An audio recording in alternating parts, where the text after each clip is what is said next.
Hello, welcome to Shadows of Nox. I am Elizabeth, or Isbits. I am going to be running this quick start, learn to play Call of Cthulhu one-shot. I am calling it The Mystery at Hornbecker Manor. With me, we have a group of really fun players I'm very excited for. I'm going to go around as I see it. So, John, please introduce yourself. Where can we find you? What character are you playing? And what made you take this job? All hail the old ones. Oh wait, sorry, that was. Sorry, I had a octopus squid thing in my throat. So hello everyone. I'm John McDonald. Most of you watching this will probably recognize me from every other Wednesday night, where I am the DM, GM Zordon Alpha of Power Rangers Centurion. Of course, in which Isabits plays Jules Verne. You may recognize my voice from the Power Ranger podcast, which you can watch the first season of now completely in YouTube. And I don't know when this recording is coming out, but if you keep watching, we have some one-shots that are coming up. And then on Valentine's Day, while you're watching the Buffy marathon, you can begin to listen into the Never Before Heard Season 2. Episodes, which I'm very proud of the cast and all the things that they go through in season 2. So I'm excited to begin sharing this. In this game, I've never played Call of Cthulhu, so I'm very excited to play Quinn Doyle, who's an antiquarian. And Quinn Doyle decided to take this job, this mystery, because they had been doing some work on restoring antique dolls, a couple of which got possessed by unknown forces, and so now I'm like, anything could be possessed. So anytime someone says there's a mystery foot, I'm like, all right, I'm gonna grab my bag of stuff and see if I can help fix things, and also see what might be possessed out in the world that is not a creepy doll that moves around the shop that I had to put in like a jar so that it wouldn't be able to move. Now the jar moves with the doll in it. It's very upsetting. That's amazing. Okay. Next, we're going to go to Joe. Hi, I'm Joe, or Clockwork Tuba. You would not recognize my voice or my face. I think it's the first thing I've done for Shadows of Nox. If you remember, or you did watch Isabits play Hellslayers, both in the Meat Grinder version at the beginning of the Hellslayers Kickstarter and in the non-Meat Grinder version at the end of the Hellslayers Kickstarter, I was there for both of those. I am playing Jamie Webb, a parapsychologist. Spooky things are afoot, spooky things are my bag, spooky things are my, job. So I like making money and figuring things out, so I accepted the job, and basically it's amateur hour watching everyone else try to, deal with spooky things when, I'm a professional. Why are spooky things always afoot? Why can't they be other body parts? Why can't a spooky thing be a liver? Spooky things are a tentacle. They can be on hand. Oh, true. This is true. Up next, we have Triff. Welcome. Hello, I am Tritium or Trifid, depending on which menu I'm on. I've done various one-shot games before, some in Call of Cthulhu, but probably D&D is what I have most experience in. Other than gaming, I'm also pretty active in podcasting, most with the Skiffy and Fanty show, and I also write book reviews on the Skiffy and Fanty blog. Today I am playing Bailey Hayes, an investigative journalist. She got interested in the occult when, after her husband and daughter died in the 1919 pandemic, people tried to get her to give them money for seances to contact her loved ones, and she got really angry at that and investigated a lot of ways that fake mediums would do things. But she's also run into a few things here and there that she can't really explain. So she's interested in the subject, but also she took this because she needs the money to support her son, who lives with the son's grandparents. All right, welcome. And then is it Reason? Reason. Okay. Reason. Hi, I'm Reason. You've not heard my voice, nor have you seen me anywhere other than maybe YouTube. I used to do really small stuff for YouTube way back when, in my early 20s. Not important. Uh, today. I'm going to be playing Frank Barnes, the last of his family. Uh, Frank Barnes is a police detective, and he's been assigned this case unwillingly, and much to the chagrin of his other police partners, uh, to take on this case and be a real detective. So he's going to do his best to find these kids and return these lost items. Right. This is going to be a fun group. Hmm. Before we actually get into the game, um, we're going to go around. So we did pre-made characters, so I made everybody's character. I just randomly rolled for everybody's luck. Does anybody have a luck score that is less than 60? Mine 60 exactly. No. No? Nope. Okay, well, never mind. I was going to let you guys re-roll, but if it's already high, then it's already high. Okay, so for everybody else who will be watching this, this takes place in 1927 in and outside of Arkham, Massachusetts. Mr. Joshua Hornbecker has passed away recently. He left behind an enormous estate, and part of this estate is a large occult library and items that are believed to be otherworldly or magical. He left this collection to Miskatonic University. The dean, Mr. Willem Fredericks, and the head of the Arcane Studies Department, Dr. Richard Morgenstern, tasked the curator of the Orne Library, Dr. Michael Stern, with cataloging this collection. Basically, they want to make sure that anything they're going to bring to their library, they want to make sure it's the real deal.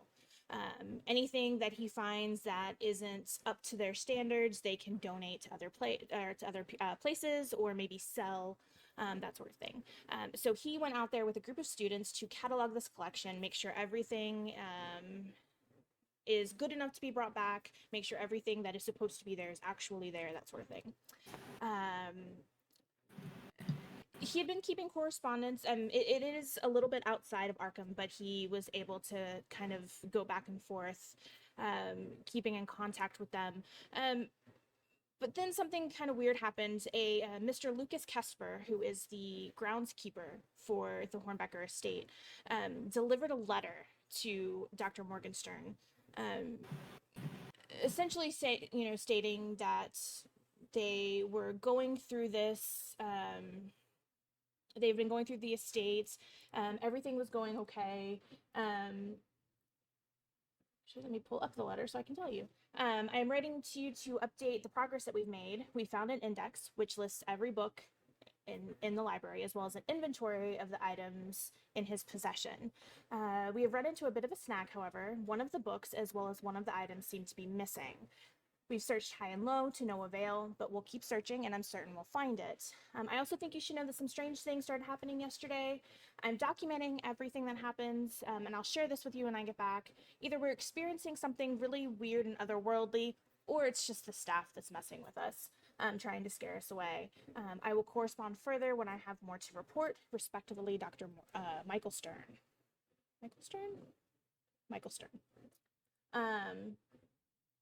But again, that was really kind of weird because he didn't actually come and talk to them. He sent this letter via the groundskeeper.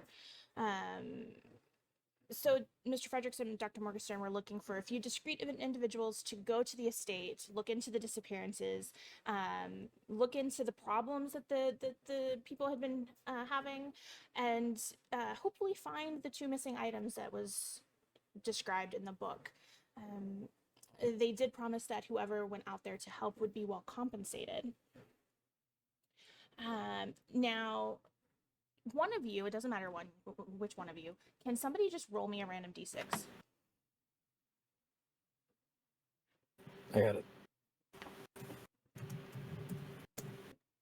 Good. Okay. Starting the night off perfect. It's fine. That just tells me something for later. I die first. You a horrible, horrible death. Now, as far as the players getting to the estate, do any of you know each other, or are you all strangers? I feel like I would have run into the detective at least. Okay. I also have a feeling I would have run into your character, Triff, of considering I'm a parapsychologist and you debunk us. Mm-hmm. So we may not be on the best of terms, but Right, but we would at least know who each other was. Yeah. As the parapsychologist, do you think you would have run into the possessed dolls person here or there? probably it's definitely. I mean, just because they move around on their own and their eyes are on the back of their head and they talk doesn't mean they're like possessed. And it's only like the one. No, If the others are Quinn, possessed. I've told you need to give her, entertainment and give her, something in her enclosure to make her feel more content. She's acting out because she's bored. I can only. There are only so many hours in the day. I can only do a Punch and Judy routine so many hours in the day. And it's not my fault if the walls are bleeding. Well, that was the one time. It's your walls that are bleeding? The old lady next door is really upset about that. That was your place? Well, it's, we just had an antique fair and Elizabeth was overstimulated, so, it's fine. I would totally. You really need to get on. You really need to get on the ground. You really need to move to the downstairs floor, where there's less contact with the other walls. I mean, it's, Also less chance of defenestration. Downstairs, upstairs. It's a lot of stairs, Well, yeah, that's why I said the ground floor. That way you can just, in and out. I think we're getting off topic. I don't think we should be talking about my possessed dolls. I think this is going to be a couple hours drive away from the city of Arkham, so I think this is pretty much all we're talking about is driving there. Well, that was my question. Are you guys all driving together? There's also it's not on the map because the train the train line that gets close to the manor is new, but there is a train that will go at least close by, and the groundskeeper can pick you up, or you can ride separately. You can ride together. What are you guys doing? I've acquisitioned a police vehicle. Okay. I am taking the vehicle. Are you all riding together, or are you riding separate? I probably picked up Triff. Okay. Right. I will happily take a ride if that means I can skip paying train fare. Yeah, no sense in paying. I did find your cat, after all, and... Okay. All right, yep. So Bailey and Frank are riding together. Quinn and Jamie, are you guys riding together or separate? I got a babysitter for Elizabeth the possessed doll, and so I'm paying train fare, and then probably taking. I'll get a ride from the groundskeeper, I think, but I'll do train fare and have some nice eel pie while I'm heading. I think the same. I think that's probably like it's one of those things of, got on the train, we sat near each other on like one of the bigger cars. I went, wait, are you going to the same? Ah. Yes. And then it's because I'm carrying my pouch of I guess I'm gonna call them fine art tools. I don't know what else to call them, but I have a whole bunch of like antiquing tools I brought with me.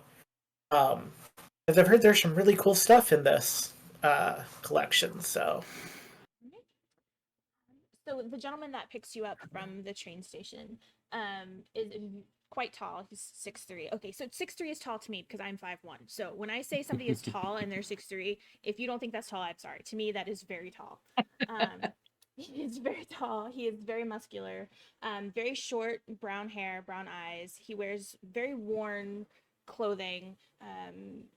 He works outside a lot, so you can tell this is kind of like his work attire. One of the flat caps, a kind of a dirty white button-up shirt with a vest, well, not really nice trousers. They were nice at one point, but at this point he's worn them so much. Black trousers and some work boots. He picks you up. He is kind of gruff. He's not unfriendly, but he's not going out of his way to be very friendly to you. He doesn't really talk to you. Once he knows that you were the people that he's supposed to be picking up, he just kind of takes your bags, puts them in the car, and then gets in and waits for you to get in with him. You all kind of once we're just when he's like doing that, so he's out of earshot, I go, he's very tall. I think maybe the reason he's so angry is because he's so tall. Thin air. You don't want thin air. I'm not a doctor, but you know. You're definitely not a doctor. It's No. concerning. Kind of the opposite of a doctor if you think about it. Sure. Like pats Quinn on the shoulder. Definitely, absolutely, and then kind of stares at the window like, "What?" You all get there right around the same time. It does take a little bit of extra time. It is January in Massachusetts. A couple of weeks ago, you did have quite the snowstorm. The roads are not as bad as they were, but it is still a little icy, so it takes you a little bit of extra time to get there. Yeah. When you... Did I interrupt somebody? I'm sorry. Okay. When you get close, you turn off, or you see Mr. Casper turn off. It's an old cobblestone driveway. It has a wrought iron fence and big gate with HM on it. Mr. Casper gets out, opens the gate, and gets back in, drives up.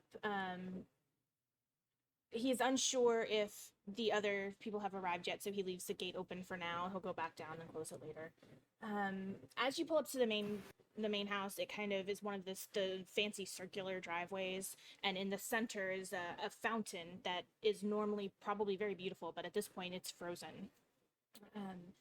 As you pull up and start to get out of the house, Mr. Casper takes the bags out and starts putting them down. At this point, Frank and Bailey pull up behind, and I imagine doing the same thing. The manor itself sits on several acres of land, but you can really only see snow everywhere. So you can't really get an idea of what else is on the grounds from where you are. The doors... Oh, go ahead. Sorry. Question: is there a role to like sense weird energy on like the grounds outside of the house in like a haunting manner or something like that? Like,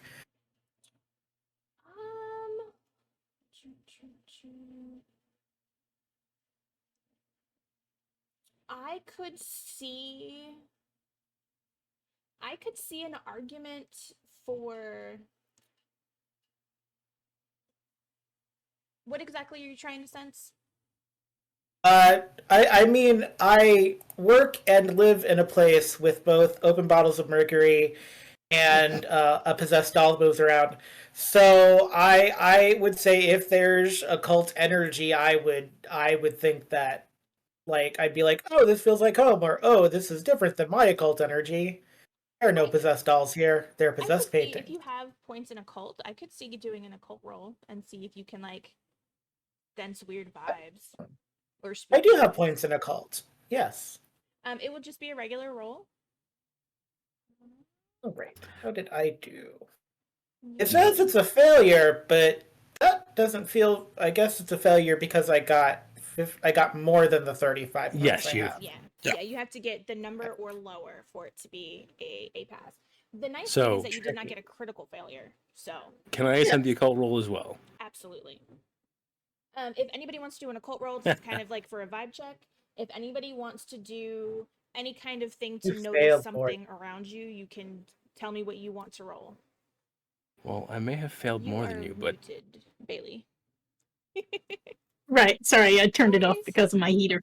I would like to do some kind of perception check to look at the snow around the building. Are there any people tracks? But also, are there any animal tracks or bird tracks? Does it look like this is kind of a dead zone, or as far as animal activity goes, or is it just a normal house in the woods? So I will roll. Let's see.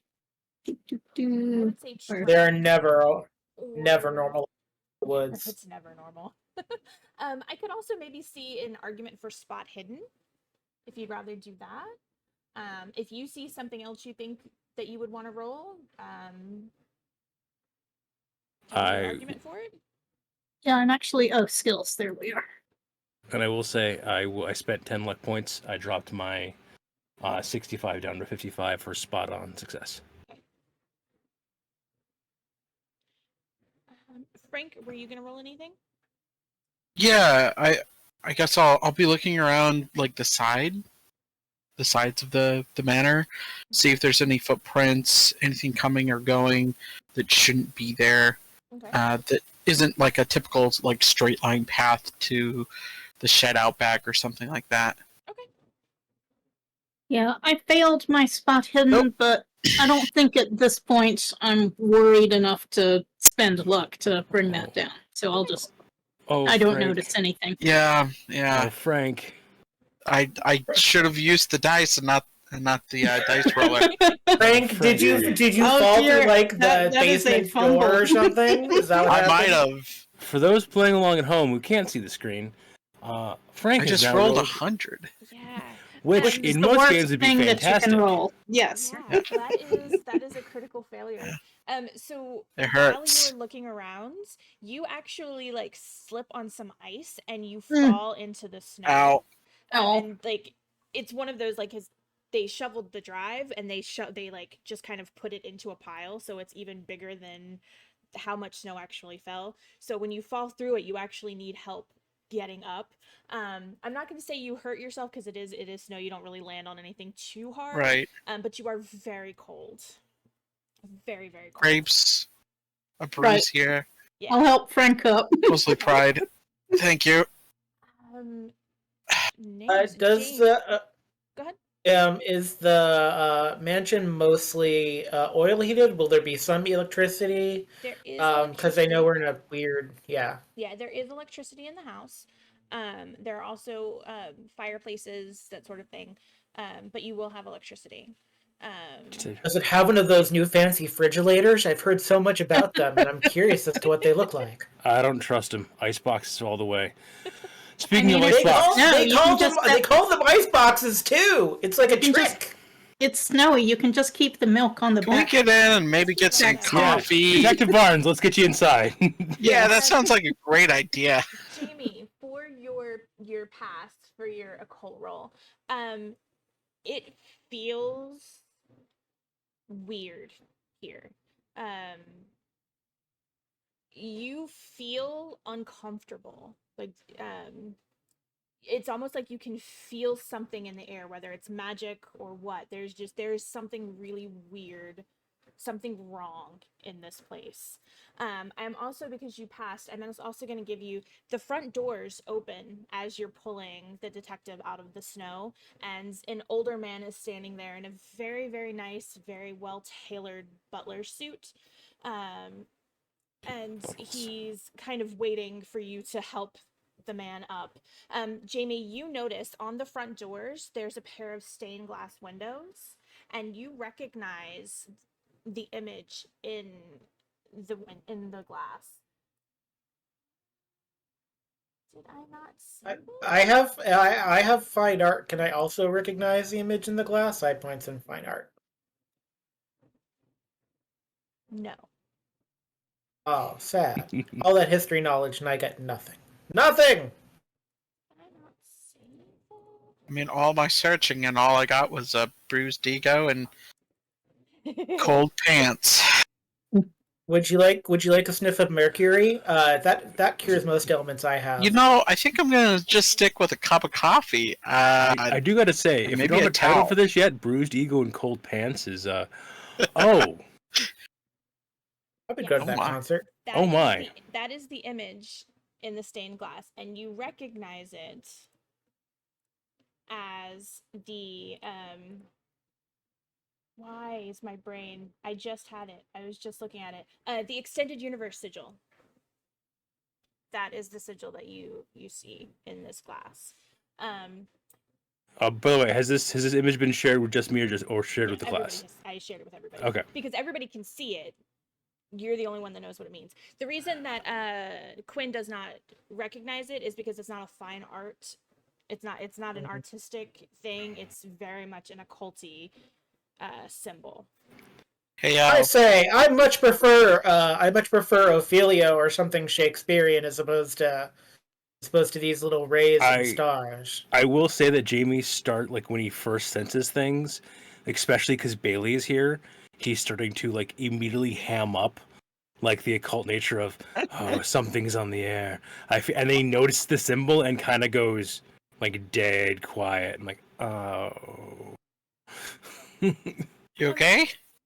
Yeah. Let's Do get you inside and need get the you cup warm. of coffee? No, What the hell's that symbol? I prefer cocoa. I ain't never actually. seen anything like that. Don't worry about it. We're not going to talk about the symbol. We're just going to keep on moving. Okay. I feel like we should talk about the symbol. I feel We'll talk not about the talking symbol about later. it is worse. Quinn, we'll talk about the symbol later, Quinn. Inside to the fire. Okay. Frank all right. inside. As you head towards the door, real quick, how is everybody's dressed? Just out of curiosity. I've got In on clothing. a warm a dress. Sorry, a skirt and a jacket combination, but I'm wearing boots and a hat and the warmest semi-dressy coat that I have. Okay. So some kind of wool overcoat thing. How about everybody else? Jamie's wearing his second best suit. The best suit's usually used for like clients in his office and things like that, but like going out and everything like that. He's not looking to impress. There's a bit threadbare around the seams. Okay. Yeah. Frank here. He's he got his white button-down shirt, typical detective look. Got his little over jacket. He has a slightly heavier wool jacket over the top. There's a little sidearm peeking out that he kind of has to like readjust his coat to hide. Otherwise, he's pretty plainly dressed. Okay. What about Quinn? Quinn just did like this is it's from last year, so it's last year's style, but Quinn orders from the Sears Roebuck catalog in order to get stuff to Massachusetts in time for winter. So I'm going with this kind of dark plum mahogany colored sweater with the jaunty Newsies cap and a nice blue tie with matching driving gloves, even though I'm not driving anywhere. Okay. Period accurate for a slightly middle class antiquarian. Okay.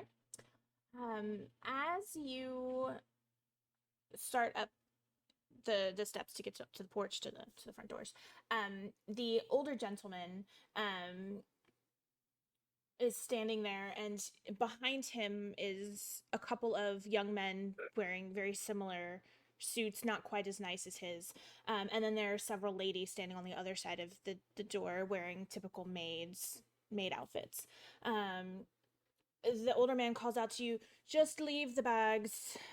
Gentlemen, go get the bags." And the men file out and start picking up all the bags. Mr. Casper kind of nods and gets back in his truck and leaves.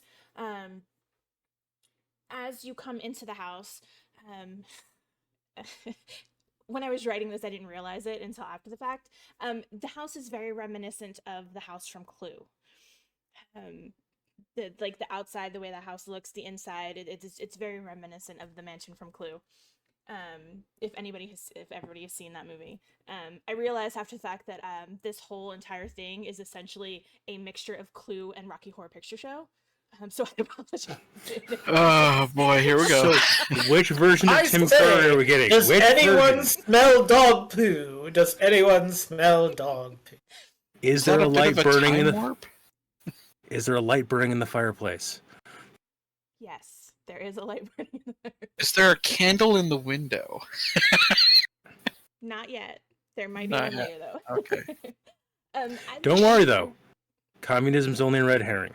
Exactly. Very, very Edgar Allan Poe. As you get into the house is very warm. You can see you file into the foyer, and there's a set of double doors to your left that are open, and it looks almost just kind of like a sitting room, and there's a fire in the fireplace. He kind of looks at each of you and nods and says, "Welcome to the Hornbecker Manor. My name is Barnaby Hughes. You may call me Mr. Hughes. I am the butler here. These ladies will take you to your room so that you may freshen up. What time of day do you think you guys would have been aiming to get here?" I mean, I'm leaving early in the morning, so Okay. So you guys probably got there around lunchtime then. yeah, at least. They would have called it. They would have called it either supper or dinner. They wouldn't have called it lunch necessarily. I can't remember which supper. it is. Supper. Well, Supper, if yeah. it's lunchtime, it's actually brunch. Supper is like 3 to like 5, and then dinner is like 8 to 9.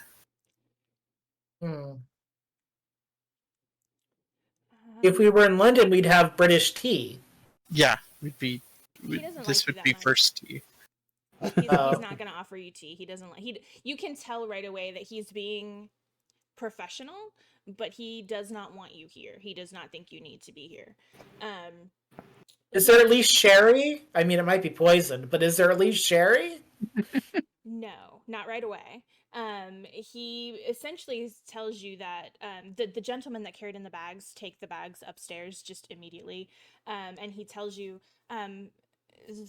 the maids will escort you to your assigned rooms, and he kind of gives each of you a once over, and he kind of anybody who is not dressed. What's a polite way to put this? Genteelly. Yes. He kind of gives you almost a disgusted look. That's me. And he says, please do dress appropriately. You can freshen up upstairs. Dress appropriately.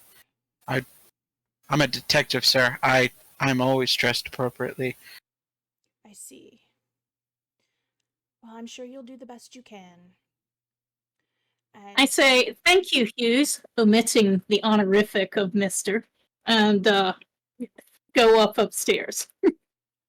I don't have to worry about my clothes because, my reporting work takes me from universities to government meetings to, unless I know that I'm going to a bad part of town to report something, I dress respectably. It won't be this year's fashions, but I invest in a good overcoat and good, boots and that kind of thing. So, I mean, I have a nice vest on. Isn't that good enough? Look, there's a pocket watch with a silver chain. Well, was a pocket. I'm here to do work, not and find kids and missing items, not stay the night at the Ritz. Are there any cool paintings on the way to my room? give me. Do you have what are your art specialties? I have my it's fine art is what it is. Okay. But I have appraisal, which is one of the things I can do. I also just have like a ton of points in history Okay. as well, really. There is art all over the place. There's on the walls, there's sculptures, there's expensive looking vases. So whichever role you would like to do, If you want to do fine art, if you want to do appraise. I'll do I'll do actually my history is my highest, so I'll do history and we'll see if something happens. If anybody else would like to do any kind of rolls looking for something on the way to your rooms or when you get into your room, you feel free. Frank is gonna skip his room. He brought I've never seen a Bosch outside of a museum. What an interesting piece to have in a home. Yeah, Frank's not here to spend the night. He's here to work. And that's exactly what he's gonna get to. He's just gonna start looking around the place, getting a lay of the land. He's not gonna go change out of his pants. He has a set of clothes extra, but that's it. Okay. He's a cop. He's ready to work. Okay. So, oh, kind and benevolent GM. If we were talking about the sigil that's on the doors, Yes. there are things that I know about it from having played Call of Cthulhu before. Are these the same things that Jamie would know about it, or should I make a roll for that? Or I would say he would know. okay. So I am going to try to rustle up a cup of coffee. Okay. With some brandy for Frank to warm up those bones. And I think if the other two scatter for their rooms before going to my room, I'd basically try to like test her and whisper to him saying, the door is aligned with a symbol. The symbol's meant to ward against creatures. Okay. You mean creatures like the Pokemon? Of a sort, yes. Something more mentally destructive. Mentally destructive? It'd be a fad if it was a fad, but the fact that he got the symbol right makes me think that, and owns an occult library, means that he knew what he was doing. All right. Well, I'm gonna go take a look around this place. I ain't got much to change into, and I want to get in and out. I'm going to freshen up, but before I do, if you are going to circle the grounds, you might want to make sure that symbol is on all of the doorways leading to exteriors. Okay. All right, I'll keep an eye out for it. Since we haven't split up yet, I'm going to say, given that we've already got several missing people in this case, I don't think anybody should be exploring all by themselves. I think we should go in pairs. Well, normally I would agree with you, Miss Bailey, but at current present, they're looking like having us here for a while, so I'm at least gonna do my due diligence and take a look at all the rooms. Any room that they would have been in, and I'll come back and I'll let you know what's going on. All right, if you're not back in an hour or 2 hours, I guess we'll try to find you. I'll meet you right back here in the foyer. Bailey, would you like to be escorted to your room if you're concerned?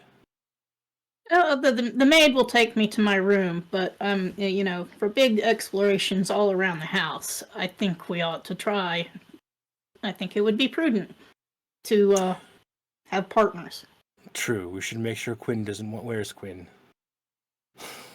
Quinn is. He's Got a already Hieronymus Bosch in the bathroom. I didn't even know they made this. I didn't even know they made this many Bosches. I'm all agog. You weren't paying attention, but he went up the stairs with the maid earlier.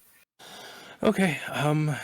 Then I believe we'll. You just hear me. I'm just like off on a tangent and like talking about Hieronymus Bosch and the people eating each other in these hell paintings. It's very fascinating. Oh my god.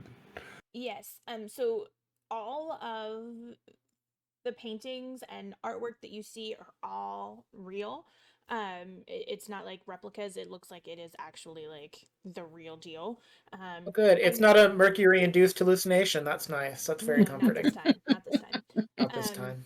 Most yet. of it though is of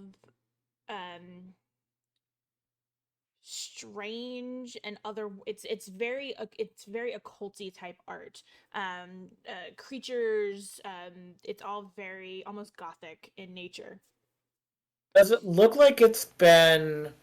This is a weird question because this is something that happened with oil paintings, especially, is that they got so close to oil light that just now we're starting to destroy. Does it look like these have been like they've taken care of them, or are they like grimy and look like they should be restored, or does this artwork look like it's fastidiously kept? It is pristine. Whoever Oh. is in charge of actually like taking care of the paintings does an excellent job. Oh, well, that's very nice. That red is very red. That blood is very accurate to what blood should look like coming out of a Persian. How am I It not the is- weirdest one on this It expedition? is very, it looks very accurate. Yes. When I go, as I'm going to a room, could I make an occult roll just to kind of see if I see other symbology? Absolutely. Bailey, as you're following the maid to your room, the maid that you are following is a very pretty girl. She looks very young. She's probably maybe in her 20s. Mhm.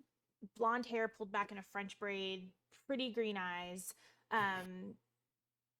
She seems incredibly nervous. Very uncomfortable, very, very nervous. Okay. When we get to the room, if she tries to just show me in, I'll ask her to come in with me and show me the arrangements there. Okay. And with her inside a room and presumably out of the butler's hearing, I'm going to ask her how long she's worked here, if she's going to be looking for another situation soon. I'm basically trying to put her at ease a little bit with ordinary questions. How does she react to that? Still very nervous. You talking to her, she kind of like is startled that you're talking to her. And Mhm. she's kind of looking around behind you, like out the door, like she's looking for someone. And she says, "Oh, I've worked here for a while, for a couple of years. I'm very, very happy here, and I'm not looking to leave." Really? A pretty young thing like you here, stuck out in the wilds. I would think you'd be trying to get a job in the city. No, I like it here. And she starts fiddling. She has a locket, a silver locket around her neck. She starts fiddling with it, rolling it over in her hands and kind of gripping it tightly. No. I'm quite happy. I'm quite happy here. Everybody is happy here. We're very happy, and I have nothing else to say about it. This is your I room. try to get a closer look at the locket. I assume it's not a cross, it's something else. It's actually just a very plain silver locket. Okay. But it's obviously very important to her. It's almost like Okay. a security blanket. She every time she gets very, very uncomfortable or very nervous, she grabs it and kind of holds on to it. Does it look like one of those lockets that would have like a picture or a lock of hair or something inside? It does. Okay, I say that's a very pretty locket. May I have a closer look at it? Oh, you want to see my locket? Yes, very much. I show her my husband's gold pocket watch that I keep, and I say I'm interested in lockets and pocket watches and jewelry like that. May I please see your locket? And I show her the pocket watch to kind of distract her and kind of as a quid pro quo. It's it's kind of a long chain, so she just kind of pulls it off and very almost timidly puts it in your hand. I look at it and touch it, and if I can trigger the thing that opens it, I will do that. Okay. It easily pops open. There's two pictures in it. One is of a young girl, and one is of a much older woman. So maybe a mother or a grandmother. I say, "Oh, is this your mother or your grandmother?" Oh, that it's my Hey. grandmother. It's me and my grandmother. Dogs. Food? Supposed to be at 7. She Sorry. she passed away. She gave this to Oh. me before she passed away, but she passed Oh, away. I'm sorry to hear that. She was very special to me. Hmm. And then she reaches for it back and puts it back on. I give it back to her. Hmm. That all seems normal. Well, thank you for settling me in here. If you're happy here, then I hope whoever ends up taking over this mansion keeps you on. But if not, then I'm sure you can find a job very easily in some other establishment. She kind of nods to you, and she heads to the door, and as she leaves, she stops in the doorway and she turns and she stares at you for a moment. And she opens her mouth as if she's going to say something to you. And then down the hall, you hear, Emma, go see to your duties. And she looks at you for just a moment and then turns and leaves and shuts your door. Okay, I'll start examining my room for. I want to do spot hidden around the whole room, make sure there's nothing weird, nothing hidden behind the pictures, no loudspeakers in the bed, hangings or whatever. Is it a 4-poster or just a normal bed or what? It is a 4-poster. It is Okay. all of the rooms are very fancy, very, very ornate beds, very, very beautiful artwork. Well, I won't say beautiful, weird artwork on the walls. All right. I'm examining the bedclothes, the hangings very carefully to make sure there's nothing weird hidden in them. Okay. Looking behind the paintings to make sure they're not concealing anything, that kind of thing. Okay. Jamie, you see little sigils all over the place. Some of them are carved into the wood. Some of them are more stained glass throughout the building or throughout the house. Some of them are the same that you saw. Some of them are different. I don't actually have the rest of them written down. They aren't all the extended universe sigil, but they are other occult sigils. Some are to keep things out, some are to keep things in, some are for protection, that sort of thing. Gotcha. But basically, the gist I get is that not only was the previous occupant well versed in it, but they knew what they were doing. Yes. Like these are all placed properly. Yes, absolutely. Okay. As an Understood. ode to one of my favorite weird mystery movies, I would love to do a spot hidden, specifically looking at the keyholes to see if anyone has been like fiddling with the locks or anything like that. Okay. It's an and then there were none reference, which is great. They have a whole series of scenes when the people come into the mansion, where they're looking at each other through keyholes. And knowing that people have disappeared, I'm interested to know if someone has been messing with the door locks or anything like that. Okay. Bailey, what did you get for your spot hidden? Oh, sorry. Yes. Yes. Hidden here. Success, regular. Okay.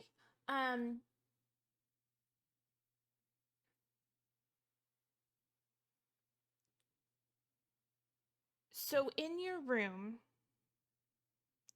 you don't find anything behind the pictures. You don't find. Oh, hi, Mr. Kitty. Sorry, he likes to wait until I'm distracted, and then he sneaks up under my desk and rubs up against my leg. You don't. That explains so much about season 2 of Power Rangers. That explains so much. You don't really find any hidden compartments or anything like that.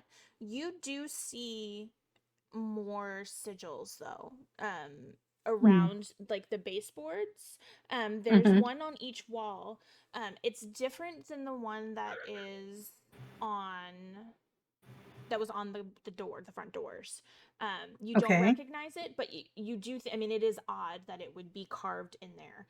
It does definitely look like it was carved after the fact. It's not like a feature that they like had put in. Like they Right. didn't make it into the baseboards. It's somebody went through Right, and carved right. it in there after the fact. So Hmm. that's the thing. That's what you find. Okay. So you were looking to see if somebody was trying to pick the locks. Is that correct? Yeah, like trick locks, or like someone has messed with a lock, or like there's a new lock that was recently installed. Basically anything to do with keys or doors that isn't me trying to like physically deal with them, Okay. I guess. It does look like the whole like the doorknob and the lock, the whole thing has been replaced recently. It looks newer, it looks cleaner. It doesn't look like it's what's the word that I'm looking for? I want to say natural, but that's not the right word. It doesn't look like Weathered? yeah, it doesn't look weathered. It doesn't look like it was originally part of the door. It looks like somebody replaced it with something newer. Can I see the detective as I'm done freshening up, or like, do I know if their room is next to mine or anything like that? Because he didn't come up there, you're not really sure which room he's in, but you could look around to find his bags because they would have put the bags in the room. So I'm not even gonna make you roll for that. You can just take a few minutes to like wander around and Yeah. find his room. Wander around. I'm not going to be like detective, but I next time I see the detective, I'm actually going to say to the detective next time I see them, I'm not sure, but I think we might be in the missing kids' rooms because somebody replaced all the locks and the doors recently. Whenever I next see them in a prudent moment. Okay. Speaking of the I detective, say, old bean!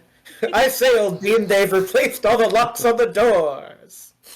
what is the detective doing while everybody else is doing that? He's looking for things that are out of place. Um, so he's looking for hidden passageways.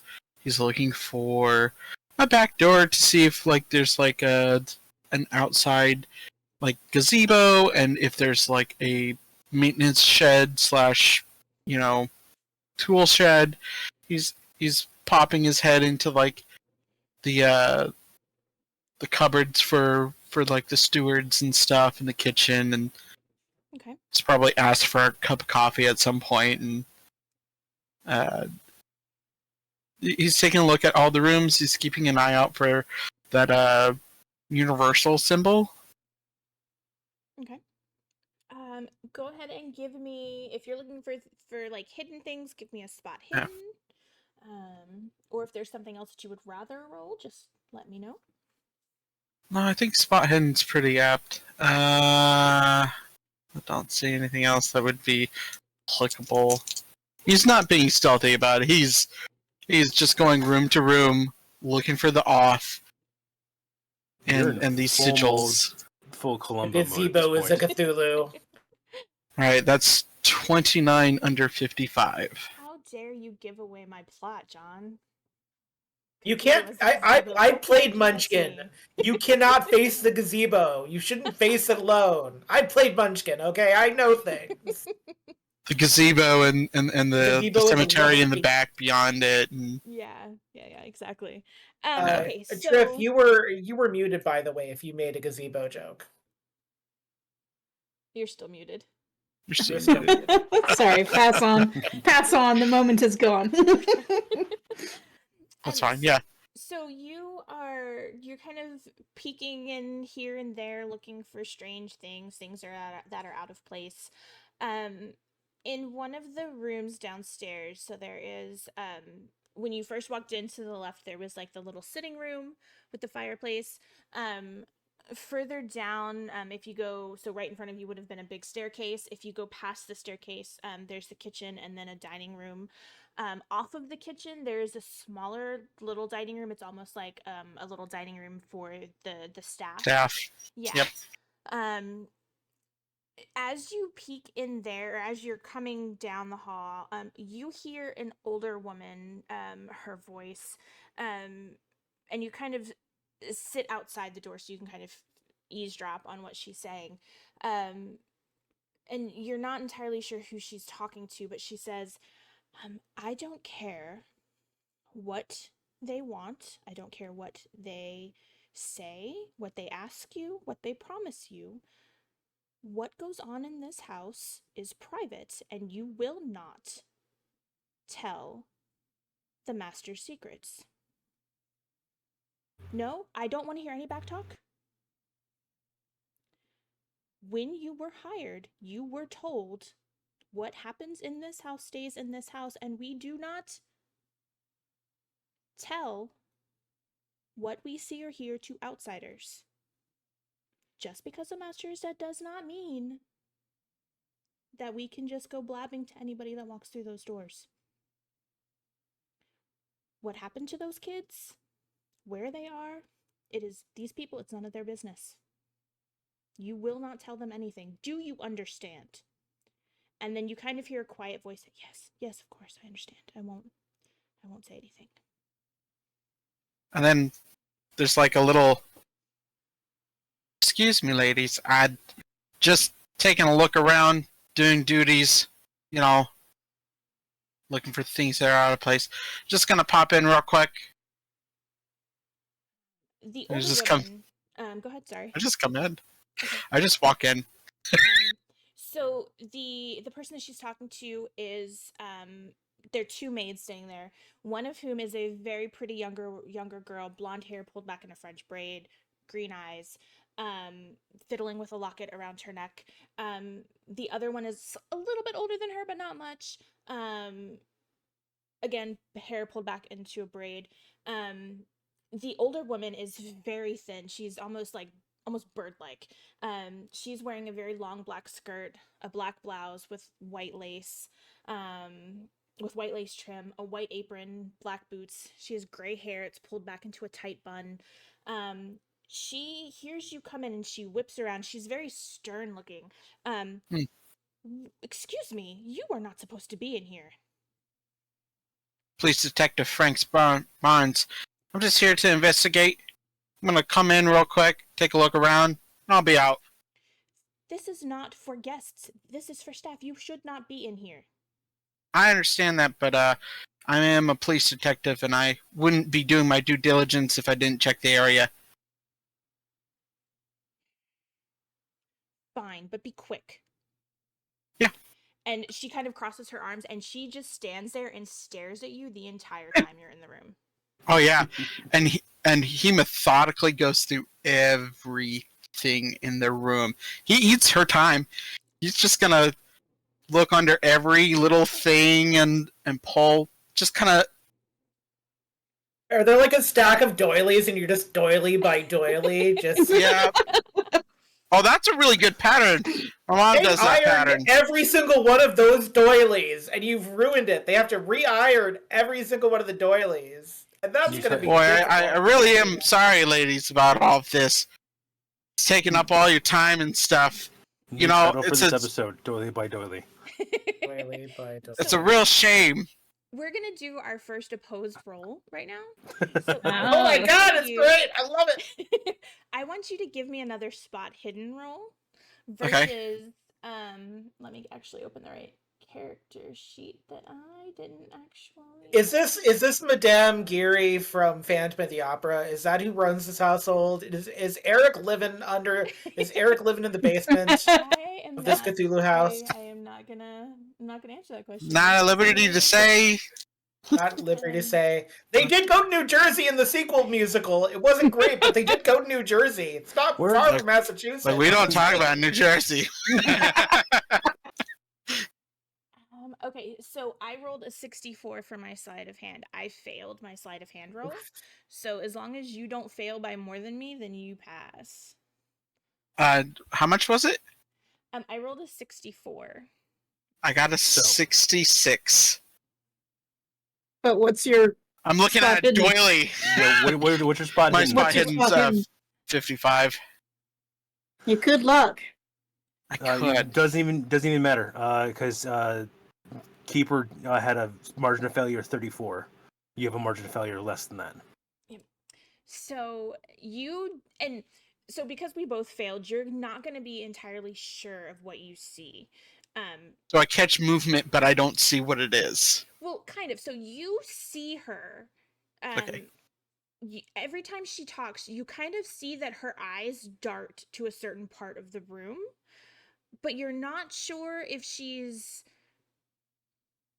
nervous about something and she's like looking to make sure that you don't go someplace, or if you're just kind of seeing things, like if it's just a coincidence. So I'm just gonna work my way around the room, and then all of a sudden stop, turn, and head in that direction. Okay. In that direction is a cupboard, like Mhm. a really tall cupboard, like from almost like to the roof to the floor. Oh, okay. And it has dishes on it, cups, Oh, okay. Yeah. plates, things like just normal stuff. Yeah, I'm not gonna pull all of it out, but I'm gonna move the stack slightly, look behind stuff. If there's a jar, I'm gonna open it, Okay. close it, Everything put it back. seems normal. There is nothing odd on this shelf. Yep. Take maybe like it's a full cupboard, right? Is it like a separate cupboard by itself? Like if you had some moving, then you could move it. Yes.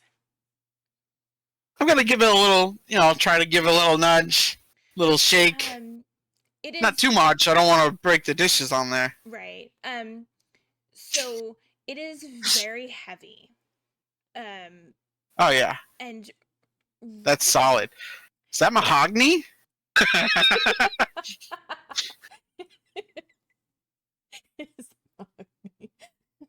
Give Is that yourself mahogany? 5 extra luck points. I don't know if I'm allowed to do that. Give yourself 5 extra luck points for some mahogany. Oops. That's Click the wrong button mahogany. here. Is that mahogany? Look, that's very. Oh, those are cedar shelves. That's nice. That's really nice. It's real sturdy too. Holy cow! You need like 4 or 5 people to move this thing. Murdered. You're gonna get murdered by this head of household, like right in this kitchen. You're just gonna get a straight up shank with Well, like an ice cream scoop or you know, something. I'm here to pull the murderer out. Give me a When I- strength test. When Okay. I joked Oh my about god! being the first to die, I didn't realize we're turning that into a race. Is this 10 candles? Did I wander into a 10 candles game? did, Is I that just what didn't is tell you. Is he happening? going to pull it over onto himself and die under 10 the... Cthulhu's. Just don't roll a 10 100. Cthulhu. Regular success, 51 over 70. Okay. I'm a pretty strong guy. Give it a little shake, see if it like It catches or so opens. describe to me how you're actually trying to do this. Do you have like one hand on each side and you're pulling it Yeah. out, or are you sliding it over? What are you doing? I'm trying to do a little bit of both. I'm gonna try to shimmy it to one side or the other, and if it doesn't move, then I'll try to walk it out. Okay. And if it doesn't walk out, be like, all right, it's pretty solid. I mean, Okay. I don't have to worry about an earthquake taking the dang thing down. So as you go to kind of pull out, as you hear like almost like a latch uncatch, the older woman comes over and just puts her hand on it. Sir, you will not move my shelves around. You will break my dishes and I will not have that. Please leave. You are hindering an investigation, ma'am. I'm gonna have to ask you to step back, and I'm gonna pull that the rest of the way open. She, like, the look on her face. Mortification. Well, it's not that she's Death. embarrassed. It's recognition. She knows that opens. So first it's she knows that that's what's gonna happen, and then she covers with, "Oh, what is that?" Oh yes, what is that indeed? Perhaps maybe you'd like to take me downstairs. Well, It looks like you guys sure, have been I can go down there. Oh, I'm sure you don't. You ladies first, though. I don't know. And she kind of like Uh looks huh. a little afraid down the stairs. Is this where all the kids are? The Is this where all the missing things go? Of course not. Chat, And- if you want him to push her down the stairs, say so now. Chat, get in there, chat. You know- Get in the comments. You know, you hesitating this is making me feel like And I should be Detective Frank more worried about you. was Perhaps never maybe seen I should- again. Unlatch my gun here and Sir, I am an old woman. Do you really think that a frail woman like me could open something like this? I have never seen this before in my life. And right at that time, Mr. Hughes comes in. What seems to be going on in here? oh, I found this hidden door here. Very, very conspicuous. I'm gonna have to go down and take a look, but I'm gonna grab my cohorts. We'll be back. Of course. I hope nothing- I can tell you Hope what's nothing down there. changes. Of course not. You're free to explore to your heart's content. I hope I am, being a police officer and all. I hope I am. God knows you hiding dead bodies and putting these young ladies up to something. Well, keeping I'm them quiet? Sure, I don't know what you're talking about, but please Uh-huh. go get your. If you would like to stay, I will.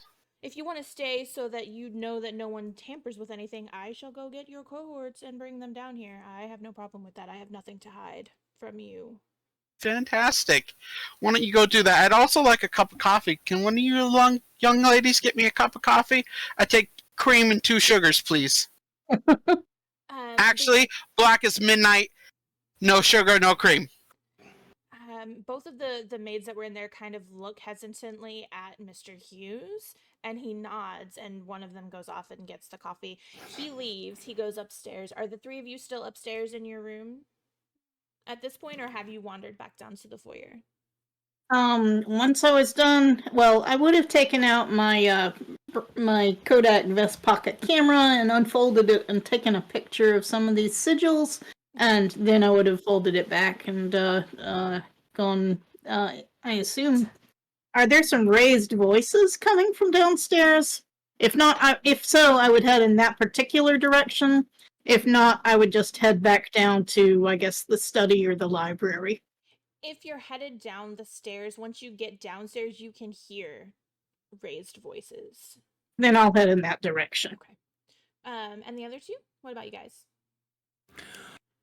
I think I've been trying to corral Quinn to all right, Quinn, let's finish getting ready. I know the painting's Okay. beautiful, Quinn. Let's finish getting ready. It's not. Look at the doorknobs. The doorknobs are also. They just changed out the doorknobs. Means new keys, new locks. It's not nearly my concern here, Quinn. It's kind of. It could be a concern though. Like if they've been changing locks out. You know how expensive it is to change out a lock. Do you know how expensive it is to properly ward a house of this size? And yet he's done that as well. Well, yes, but it's not like they have. Well, they probably have possessed things. I mean, I've got to assume That's why I'm something more possessed concerned than the something. locks on the doors, Quinn. Well, okay. I mean, are the sigils good? I guess I don't know what any of them say, but I'm not stupid. I thought it was Sigils are important neither yesterday. good nor bad. They have no intent of their own. It's how you use them. Yeah, I don't sure. know I've heard what's that being- before. No. Your doll is evil. I've told you this before. Your doll Elizabeth is evil. is not evil. She just has some questions about morality. I didn't buy her the Edgar Allan Poe book. Quinn? That was not my doing. Quinn? She can recite the Telltale Heart. I don't know what to tell you. Put your other leg in the pants and button them up, please. You've been wandering around in your boxers the past 10 minutes. They're new boxers. They're very fashionable. I got them from Sears Roebuck. They were on sale. I'm not saying they're not fashionable. I'm just saying if Bailey sees this, she's going to faint. You think Bailey would faint? No, but I don't want to see you in your boxers anymore. Put your pants on. Fine. All right. So once You were very high strung for a parapsychologist. Did you know that? You're quite high strung. There's one point of contention in my entire existence. And Not enough unfortunately, opium? he's also on this job.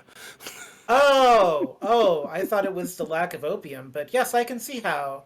Is he a non-believer? Did they put a non-believer on the case? Bailey is a stouted non-believer. That's part of her job. But no, Well, it's not. yeah. Not what. Hmm. Quinn, Have you taken your medicine today, Quinn? Yes, I took a bit of laudanum. It's fine. It came in a bottle. It's fine. Yes, I'll be fine. Do you need a Quaalude? Is that why you're asking? I have some of those. No, Quinn. All right, are you okay? Okay, remember our breathing exercises. All right, so Quinn gets dressed, and you guys head back down the stairs as Yes. well. Okay. As you also get down the stairs, you hear loud voices, and I'm assuming you guys head in that direction. Yes. Yes. All right. So Bailey and Jamie and Quinn, you come down the stairs and hear heated voices in the back. No, you can't go in there.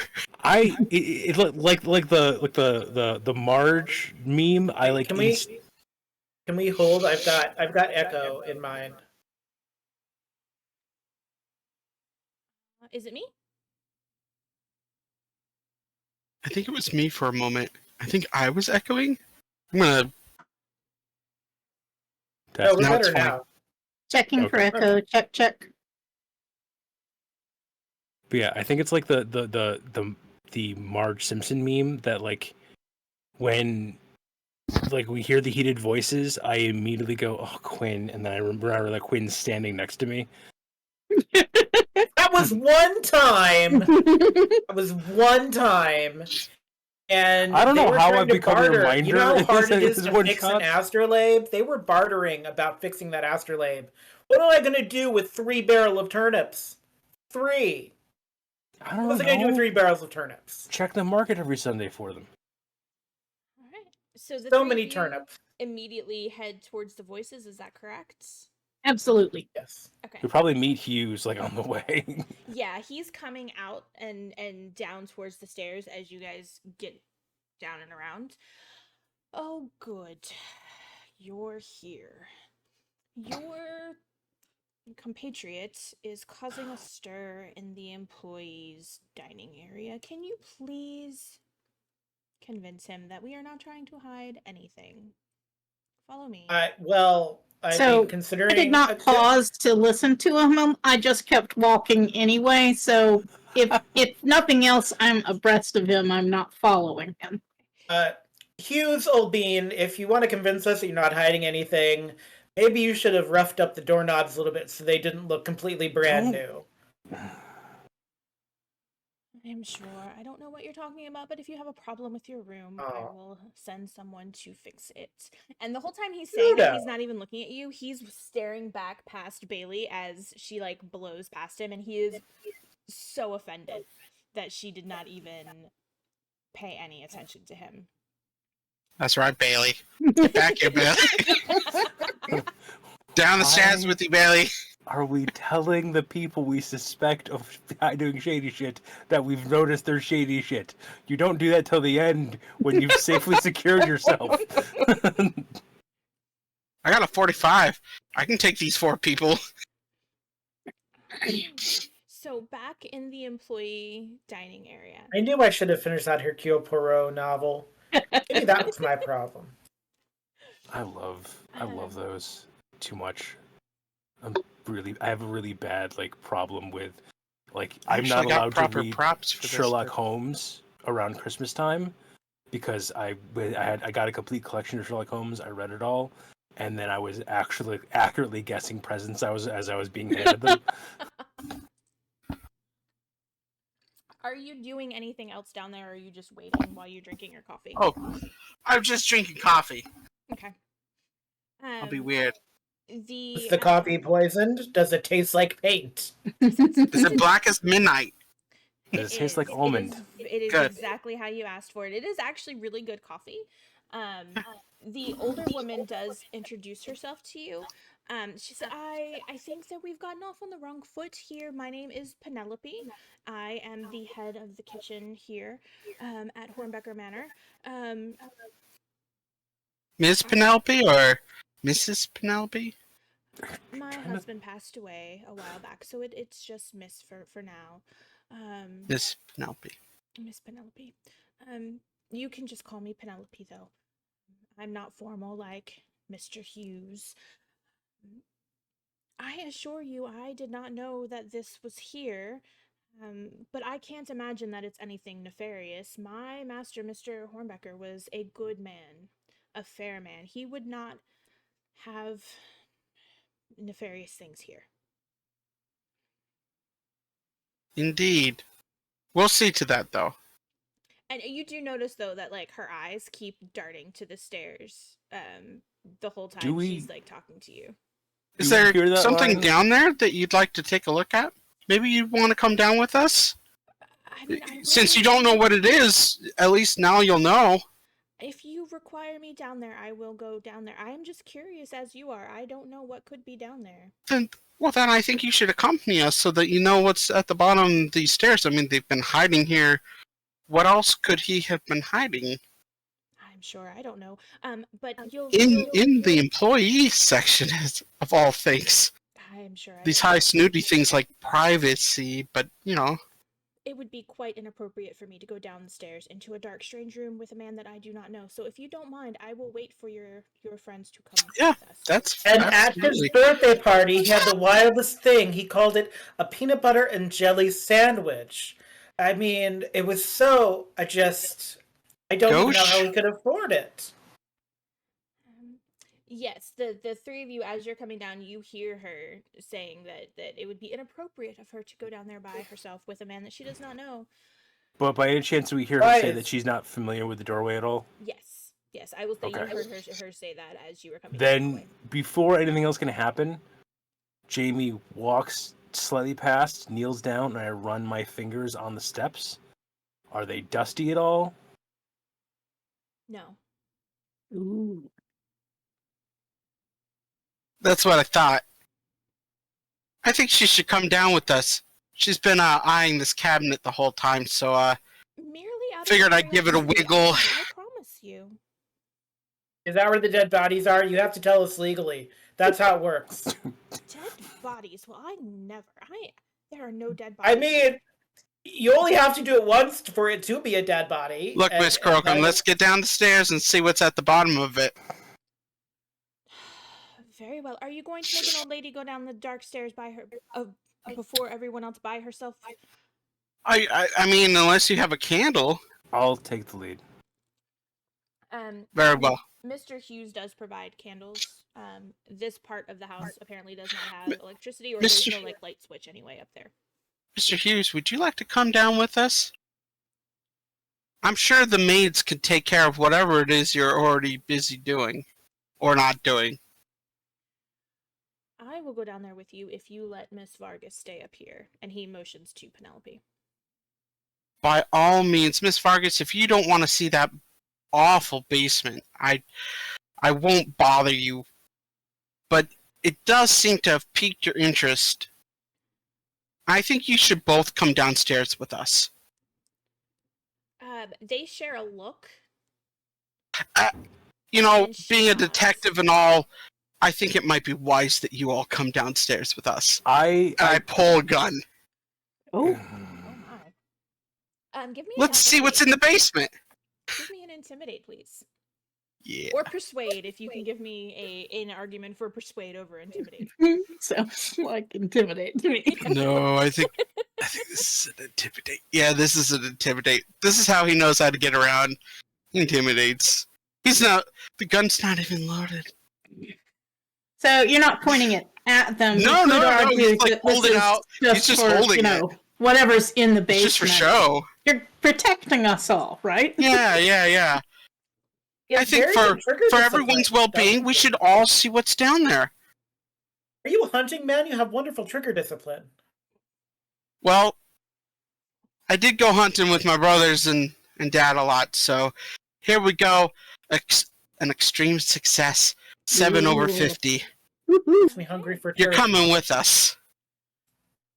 There is no need for such Drama. violence. Oh, well, already said we violence. were going I'm to- so sorry. I'll put it away here. Mr. Hughes takes Miss Vargas's arm and holds a candle in one hand and proceeds down the stairs. All right. I still want to take the lead because I don't trust them. Miss Bailey, would you do the honor? Is Emma still there in the background after being yelled at? Okay, I say, Emma, I need you to stay here by the door. If anybody tries to close this door, I need you to yell down to us to let us know what's happening. Can you do that for me? Before she answers, she flicks her eyes over to Mr. Hughes and she will not answer you, and he looks at her, and he holds her eyes for a moment, and then he nods, and then she says, yes, of course, I will do that. All right. Thank you. Okay, then I'll go on down the stairs. Okay. And this is a delicious cup of coffee, and I'm going to set it down. Thank you so very much. I'll head downstairs with Miss Bailey.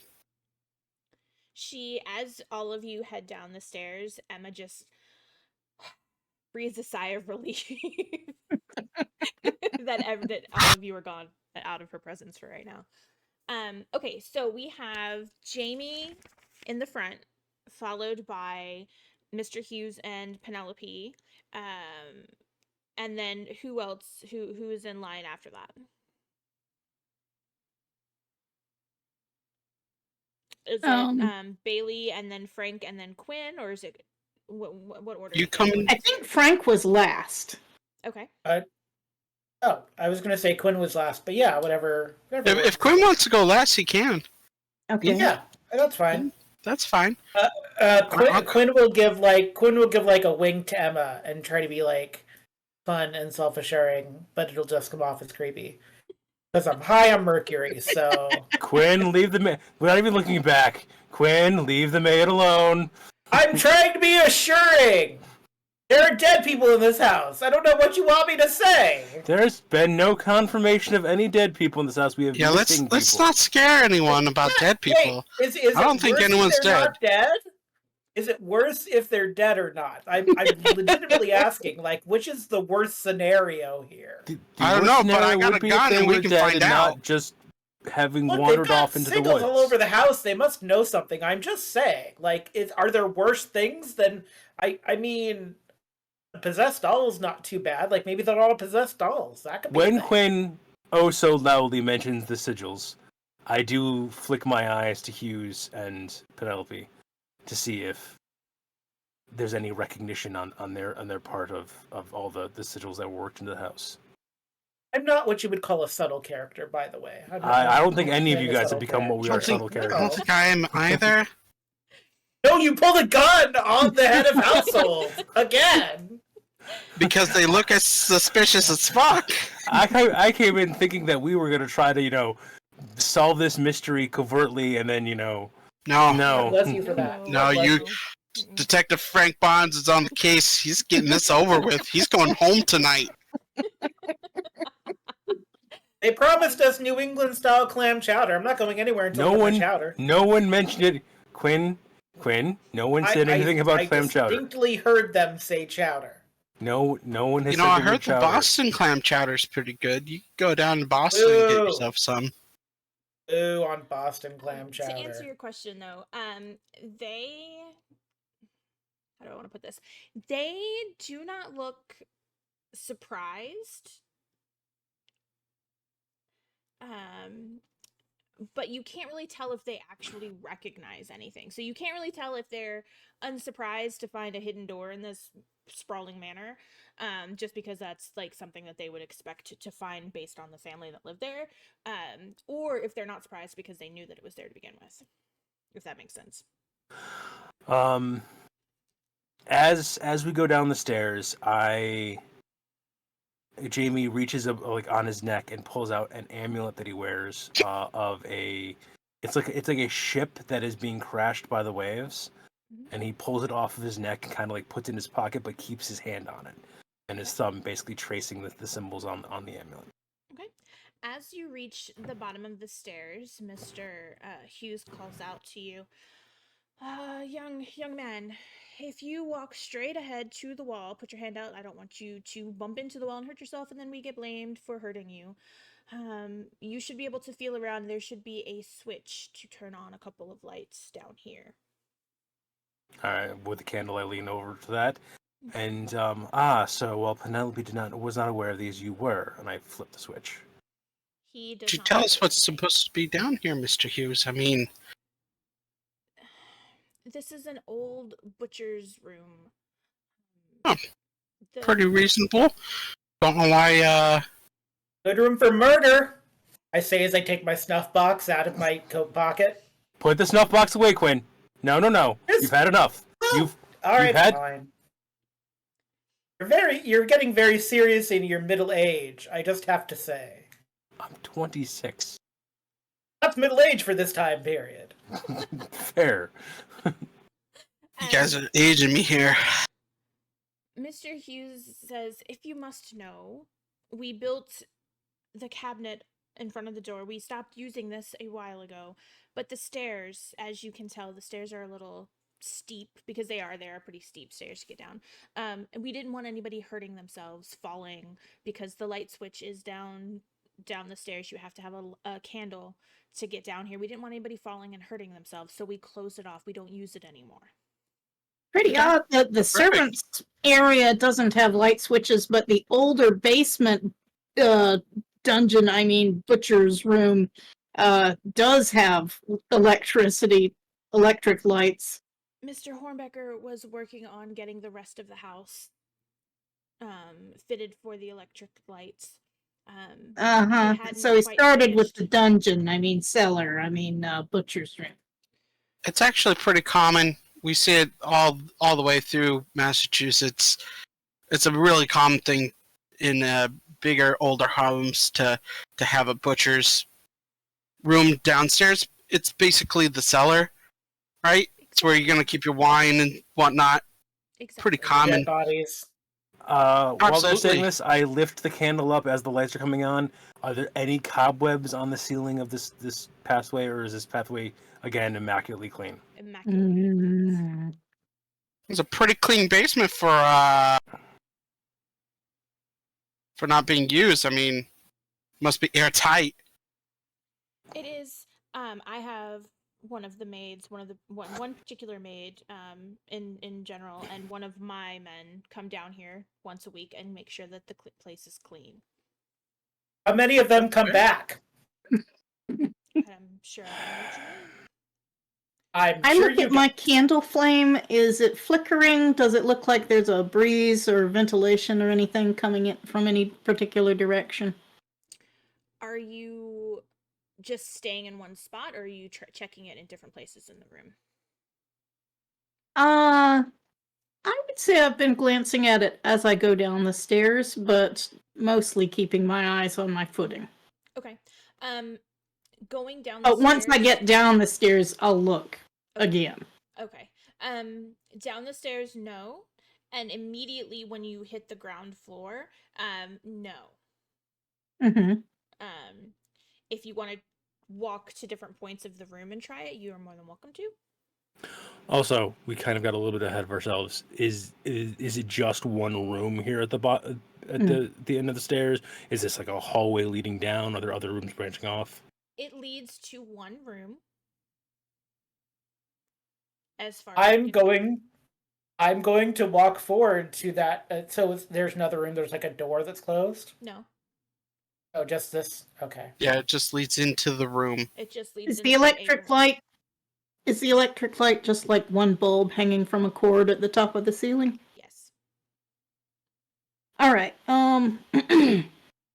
I want to walk a little way away from the main group. I guess I'll head toward the left, but I'm keeping an eye also between my candle and what the candle reveals. I'm flicking my eyes around and also taking a look, keeping tabs on Hughes and Miss Vargas.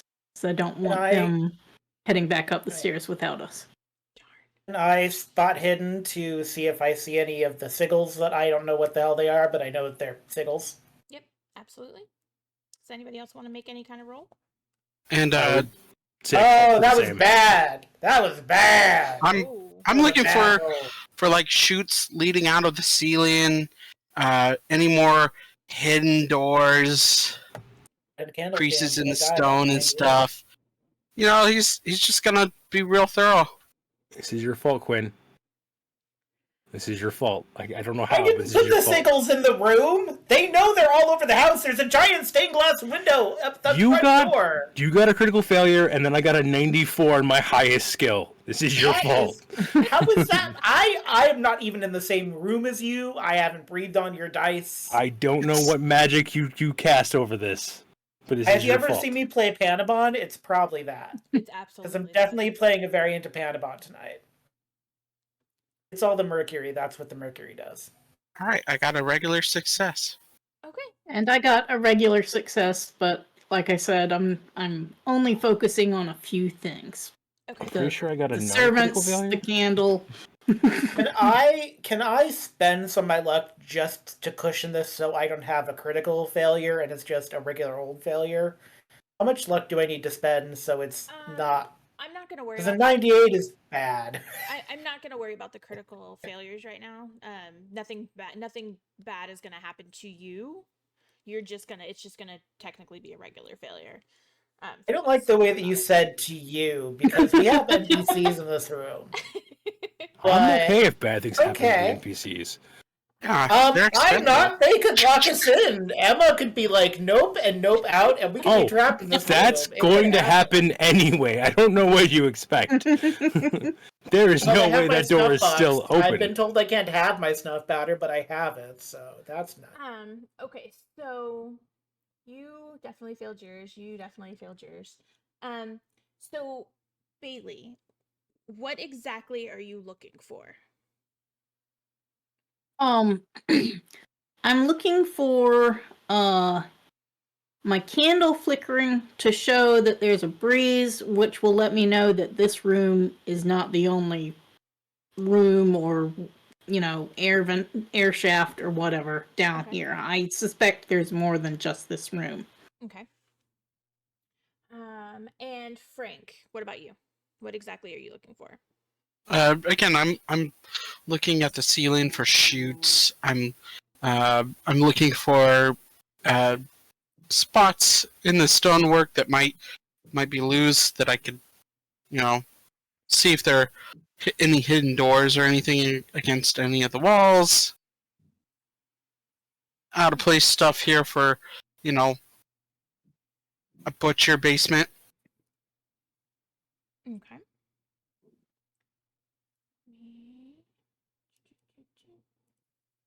Front row. No. You found a secret passage and disappeared. Let's all go to the lobby. Let's all go to the lobby. Let's all go to the lobby. And have ourselves a treat.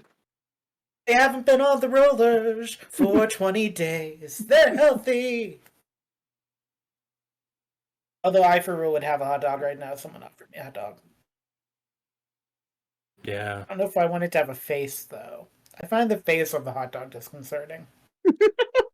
I mean, with all the Food should not drugs your have character has faces. taken, Okay, To face in my defense, in that time, cough medicine had stuff in it.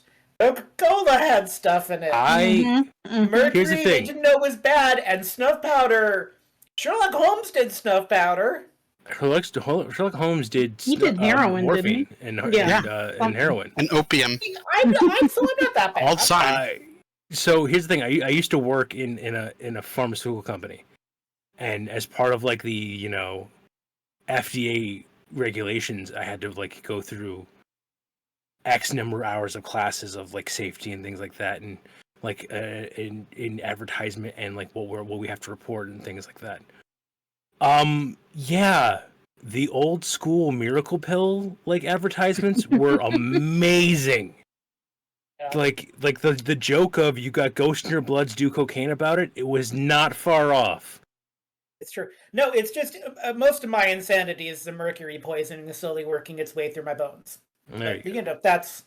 But we don't know that yet because we don't know that in the or maybe they did know that by the 1900s. Actually, I don't know. Did. Okay. Well, They knew mercury was I have a poisonous possessed in time. doll for a daughter, so the mercury poisoning is the least of my troubles.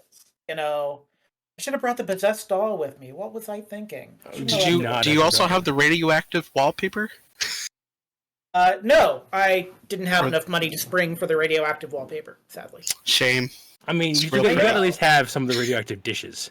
Look, antiquarians don't get paid that much. I fix like clocks, and I put dolls back together, and my possessed doll daughter is like a proto-American girl, so it's very expensive to keep her in clothes. Okay, very expensive. Right, so the stairs leading down are like stone, like almost like concrete. Like it's not wood like the rest of the floors in the Okay. house. So Mahogany? Yes, I mahogany thought we agreed they floors. were cedar. So wait, was it mahogany shelves. with cedar No, shelving? The shelves Is were that what cedar, yeah. but the whole box was mahogany. Yeah. It's very popular back Downstairs, then. it looks like the entire room has been cleared out for the most part. So his story that it was an old room used for butchering is plausible. It absolutely could have been used for this, but anything that would have told you that this is what this room was used for has since been cleaned out. The room itself is pristine. So the story that he is sending someone down there once a week to clean it is obviously true because someone is coming down here and cleaning it. Yeah. As the two of you are kind of going around the room, yes. Did he ever answer my question about how many of those people return? No. Because he was like, I don't know what you're talking about. And I'm like, sure you don't, bruh. He did not. He ignored you. Why do Oh people no, I'm sorry. ignore he me? said I'm I'm sure I don't know what delightful. you're talking about. Right. Yes. For the police detective, to your knowledge, you don't know of any cases in the last 20 years, 15, I'll say 10, 20 years, of people going missing in this Yeah. house. So the thought that if staff has gone missing, they have not reported it, and no one has Right. reported these people missing. So to your knowledge, that is not what's happened. Which would totally line up with we don't talk about what goes on in the house. Exactly. We do not, in fact, talk about Bruno. For the two of you, you do notice that anything that's maybe happening up those stairs, you can't actually hear anything. Mhm. So if people are talking, you can't hear it. If people are moving around, I mean, it's an older house. There are wood floors. You should hear creaking. You don't hear any of that. As Wow. you get to the other side of the room, kind of almost at the same time, your candle flickers. Like there's a breeze coming from somewhere. And Frank, you notice that the dimensions of this room seem off. Mm. And you think you hear something on the other side of the wall. Put my ear up to it. Yeah, with your spot hiddens, the two of you can kind of feel around, and you notice that there's actually a door in the far end in the wall. And kind of feeling around and kind of manipulating it and trying to see if you can find like the door or the latch or whatever. Catch. You kind of push it and it opens. And you definitely hear someone on the other side of the door, or on the other side. And you kind of hear something kind of either fall over or get knocked over. And then you hear another door open and you hear somebody running. Oh, here we go. Click. And he takes off through the door. Okay. I yell back to our The game's two afoot. para people, keep an eye on the servants, and I run after Frank. Did he say the game is afoot? The game is afoot. He did. Why is the game afoot? No one has ever explained to me what the afoot is. Like, why isn't the game like a liver, a kidney, It's a 'cause it's- forehead? Like, Quinn, we've talked about this. It's because people are running and chasing. Okay. So can you all You- see the so- lines it's that I so have up Sherlock there Holmes. on I roll do. 20? Zoom out a bit. I can now. Okay. Mm-hmm. So, Yes. okay. Is this math? Are you making me do math? I am not making you do math. This is a chase Thank you. scene. This Ooh. designates the 4 of you. Uh-huh. This designates the person that's running away. So this is where you guys are starting. I'm saying you guys are starting. You guys have gone through this secret door into another room that nobody's really paying very much attention to because you're trying to get this person. So you go through the room. There's a table in the middle of the room. You kind of all scatter around it. You get to the other side of the door. It actually leads up some stairs to the cold. It actually leads outside. Yeah, So just a minute. So Yeah. I had yelled back. I'm following Frank for sure. I had yelled back to the other two to keep an eye on the servants. So I don't know if we're splitting up. That is up to the other two. Okay. So Quinn and Jamie, you see Frank and Bailey press on what you think is the wall, and it swings back and opens into this other room. The two of them take off, and you hear Bailey call out to you to keep an eye on the other two. What are you guys doing? If you tell us what's going on, I'll give you this lovely box of snuff powder. I turn to them and say, "And which lie will you be telling us about this door?" Mr. Hughes crosses his arms and just kind of Snuff looks to the side. powder. I don't have to tell you anything. I mean, you could not tell us, but I have some really great long sea shanty style stories, and I'm more than willing to talk to you until you're ready to go to the asylum. So we could do that. I can do this all night. Ask me about the history of the goldfinch. The painting, not the bird. That will not be necessary. I told you this was the butcher's room. That was the hunter's shack. It connected. They would bring the game through the other room to here. Is that also where they have the dead bodies? There are no dead bodies. Oh, so they're alive. Are they possessed? Did you put souls into dolls? I don't know what you're talking about. I'm just telling Look, you. a whole bunch of weird stuff got wheeled to the university. As You this is just not two take of the the viewers snuff yet, still powder here. and you- As Quinn is doing this, I'm just slowly backing into the next room. I'm not chasing. I'm going to basically just look around this next room and see what's there.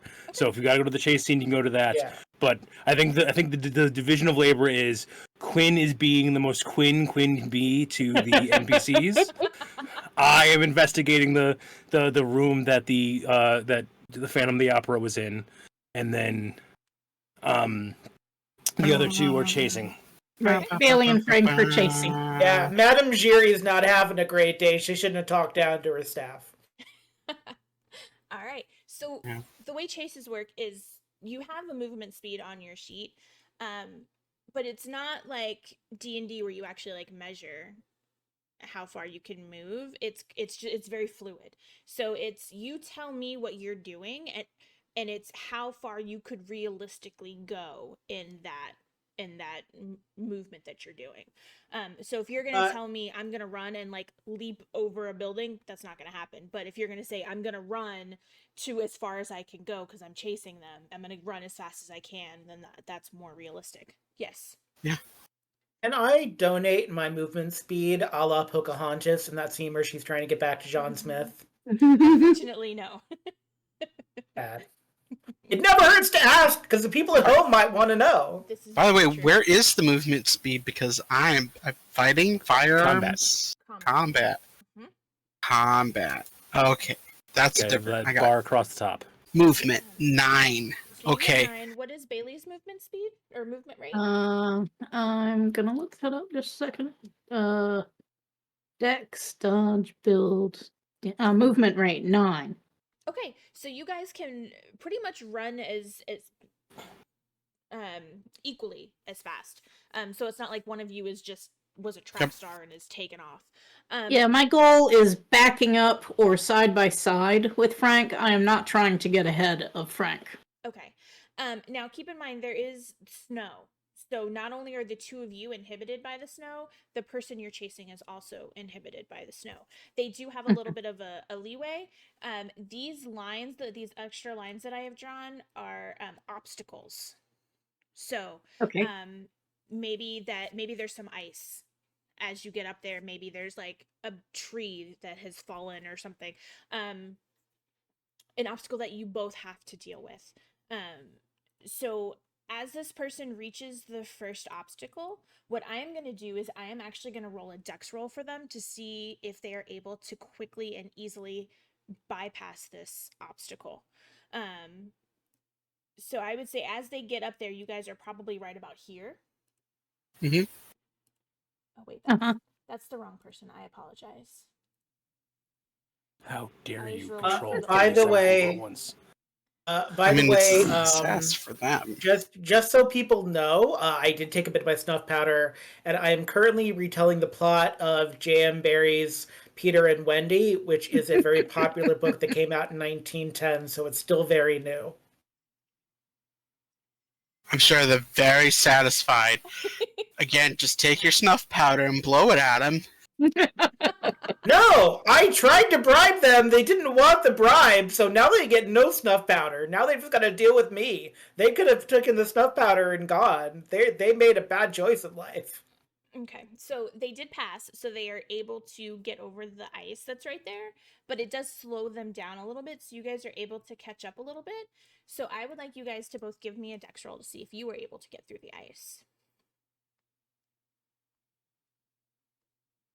There's actually I wonder if they send the results of this roll. Dex on the top of the yeah, top of the thing. Oh, not the- okay. I have extreme success. That's a hard success. I am like a hurdler, wow. just Holy taking that in stride. She gets over it just before I start to get over it. I think is what we see here. She goes over, I go over. We're wow. You guys don't even go over it. You guys just full on like hands behind your like the small of your back, like are skating on the ice. You pick up, yeah, so like you actually like use the ice to your advantage and you kind of slide. You have so much slide a momentum, little. you I'm slide right pulling out across the my ice. gun. And as you reach the full edge of the happy ice, feet. you guys just kind of both jump and leap towards the person and kind of tackle them. Awesome. As you tackle them, you see it is a young girl. And she is almost like blubbering. She's speaking incoherently. She's kind of fighting you off. Hey, it's okay. But It's no, okay. no, I gotta It's go. all right. No, don't touch me, please. Just leave me alone. Just let me go home. I just want to go home. And like her hands are shaking. Want to go home? Okay, hold on. I'm looking for kids. I'm a police detective. It's gonna be okay. What's going on? Just chased you through the snow with my gun out, but it's okay. No. It's gonna be okay. No. They got away. And It's she gonna be just, okay. like, We're gonna get you something hot to drink. You need a warm blanket. Change of clothes. It's gonna be fine. she allows you to kind of help her up and lead her back to the house. But at this point, she is no longer talking to you. She's just shaking her head, and her entire body is trembling. And you don't know if it's the cold or fear or both. But she has stopped talking at this point. Hey, Looking to see if she I'm has gonna- one of those lockets around her neck. She does not. I'm gonna stop. Okay. I'm gonna stop her. Hey, it's gonna be okay. We're here to figure out what's going on. You ran. I chased.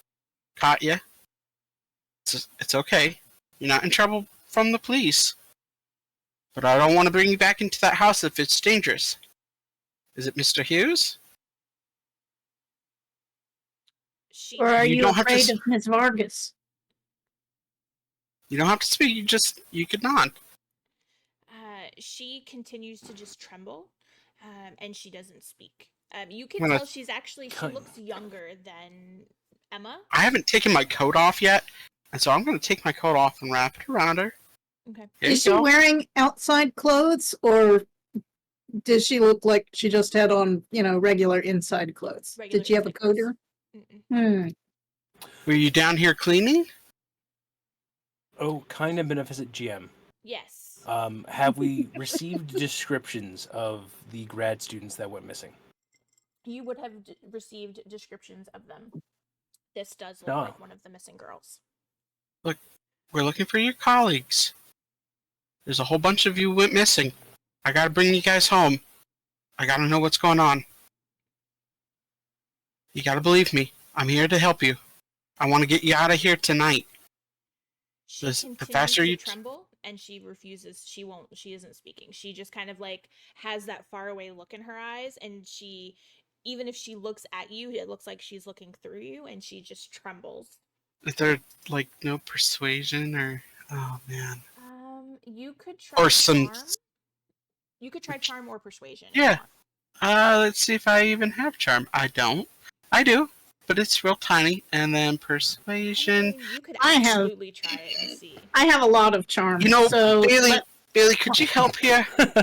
yeah. I'm having a real hard time, and I'm being nice, but I'm about to have to use other means, and I don't. Yeah, it's okay, Frank. This is a sweet young girl. She doesn't yeah. need that right now. She's really scared. Yeah, listen, honey, I can see that you're scared, and I'm sure you have reason to be. When you're ready, you can tell us about it. But for now, I want you to know we're not going to leave you alone in this house with these people. We're taking you back because we have other people that we need to talk with. But we are. I personally, I am not going to leave you alone with any of these weirdo servants or even just alone in a room by yourself. We're going to figure out what's going on. We're going to protect you. If the other students are around, we want to help them too. Don't you want to help us help the other students? And so I'll roll my charm. Okay. Here we go. Frank, Success. do you have psychology by any chance? I think I Either of you, do. actually. Bailey, do you have psychology? I do. I do have I do. psychology. Yeah. Okay, both of you give me a psychology roll as well. All right. I failed my psychology. Succeeded. That's okay. You're Yeah. You're busy trying to talk down or trying to talk her down from her. Right. Mm-hmm. But Um, he succeeded, so that should be okay. Okay, so you are trying to kind of talk her down from her hysteria, and she finally looks at you, and she's shivering because obviously she's cold, but she stops Mhm. trembling, and she says, I don't, please, please help me. I'll tell you what I know, but please help me get away from here. We will. We will. We absolutely will help you. I got But a the car more out front. information you can give us, the better we can help you. Okay. It only holds 4 people. We've got 2 cars. We got 1 car. Yeah, They came by groundskeeper- train. Oh, right. The groundskeeper Well, drove away. we'll figure something Well, out. we'll We get are out of not here. going. We won't leave you, and we'll get you away from here. And if I have to, this 45 will come out, and I will put down whatever's here that's harming people. For your psychology roll success, this girl is absolutely, completely terrified of something. Whatever it is that happened to her, whatever it is that she saw, frightened her to her core. How do I want to put this? It doesn't look like she was physically hurt. She's not bleeding anywhere. She doesn't look it doesn't look like she was physically hurt. Whatever happened to her was mental. Like whatever it is that she saw. Hey Bailey, traumatized her. can you do me a favor? Can you pat this young lady down? I want to make sure she doesn't have anything on her. Okay, miss. I just wanna. Can you tell me your name, by the way? Holly. My name is Holly. Okay, Holly. We're gonna take care of you, but we Got my want to book make out. sure everything is safe.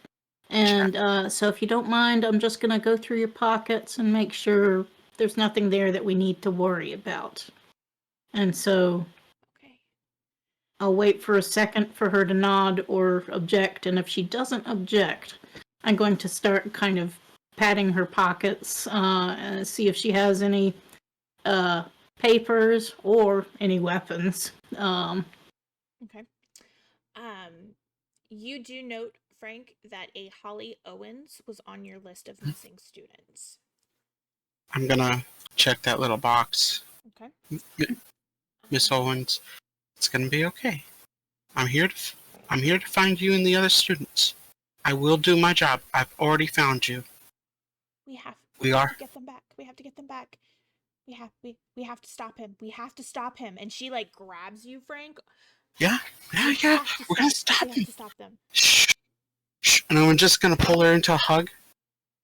Just gonna pull her into. It's gonna be okay. We're gonna stop him. We're gonna stop him. You gotta tell us where they are though, so we can stop him. Okay? I don't know. Where did you come from? How did you get in there? I don't remember. I don't remember. I woke up in the room and then I heard noises Hey. and I ran because I thought maybe I could get home. But I don't know. I don't know where they are. I don't remember. I'm sorry. But we have to stop them. We can't let this happen. I know. Hey, honey, where did you see them last? It was a room.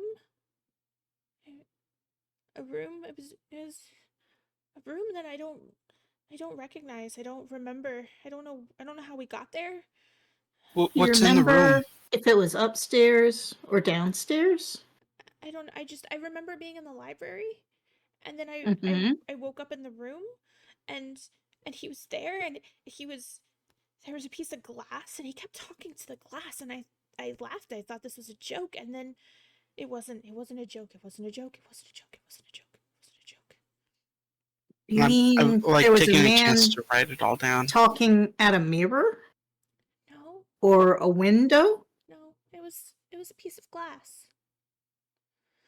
Was when you the glass patted- upright or down It was just- on the floor? It was just a piece of glass. Like holding a piece of glass in his hand? He was just holding a piece of glass in his hand. Huh. When you patted her down, you didn't find anything, any like weapons or anything. You Right. did pull a piece of paper out of her pocket. It was folded up, but you don't recognize anything that's on. Like it's written in a weird language, like or there's weird symbols on it. You don't recognize it. It just looks like gibberish to you. All right. I'll hand it to Frank, but my focus is on talking with her. Okay. Why don't you take her to the car? Keep this on her. I got a blanket in the trunk. We can't. Okay. I can't leave. No. We're not leaving. I'm gonna go back in. We're gonna look for them. We're not gonna leave without them all.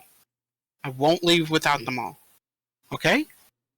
Frank, you want me to sit with her in the car or come back and help you? No, stay with her. I don't want her to go missing. If we can keep at least one of these kids out of this house, let's do it. And All he's right, just Frank, gonna briskly. You take care. You watch your back. Yeah, I'll do that. Give me the keys though, in case you don't make it back. They're in the coat pocket. Breast. Right here. Okay. Wait. The coat pocket that she's wearing Coat now. pocket she's Yep. wearing. All right, Frank, you watch your back. And I Will will do. do as Frank says. Okay. As you guys are headed to the car and back to the house, the two of you that are still in there, what are you guys doing? I am checking out this room that Holly was in. Okay. I don't know Holly was in it, but I know she was in it. But I'm checking out this room, and then with one ear listening to Quinn recount the third variation of the same story. And then Peter makes a very, very direct thing. You have to clap. You have to say clap, and I do believe in fairies. And if you want me to stop at any time, you can just tell us what's going on, or I'm just gonna keep going. Quinn, don't forget that the players were actually instructed to clap as well in case the audience didn't clap. Oh, that's true. Yes, that's in the Panto version of it, which is very different because the poison is a whole different type of poison. And then while that's happening, I'm checking out this room. I don't know what you want me to roll, occult or see hidden or spy hidden, but Depends on what you're looking for. I mean, everything for me is occult at this point. Give me that occult roll then. I will say just a general glance around the room. It does look like what he said it could be. There's a cot. There's a table that is now knocked over. It looks like just a room that maybe somebody would kind of sleep in. Oh wow. Are you gonna? I failed, but I'm spending the luck for that, Okay. so I'll bring it down to 55. Okay. You see more sigils on the baseboards. Again, they look like they were carved in. These look like they're sigils to keep something in instead of keep something out. Oh, good. As you continue to look around the room, you feel weird. Like when you got here, the whole place kind of felt off. It felt magical. It felt like something was wrong. Whatever happened to her, wherever she was before this, it's kind of like residual weirdness in the room. It feels even worse. It almost feels heavy. So whatever she was around was really weird magic. You guys also anybody that's in the house, you notice that the electricity starts flickering really bad. No,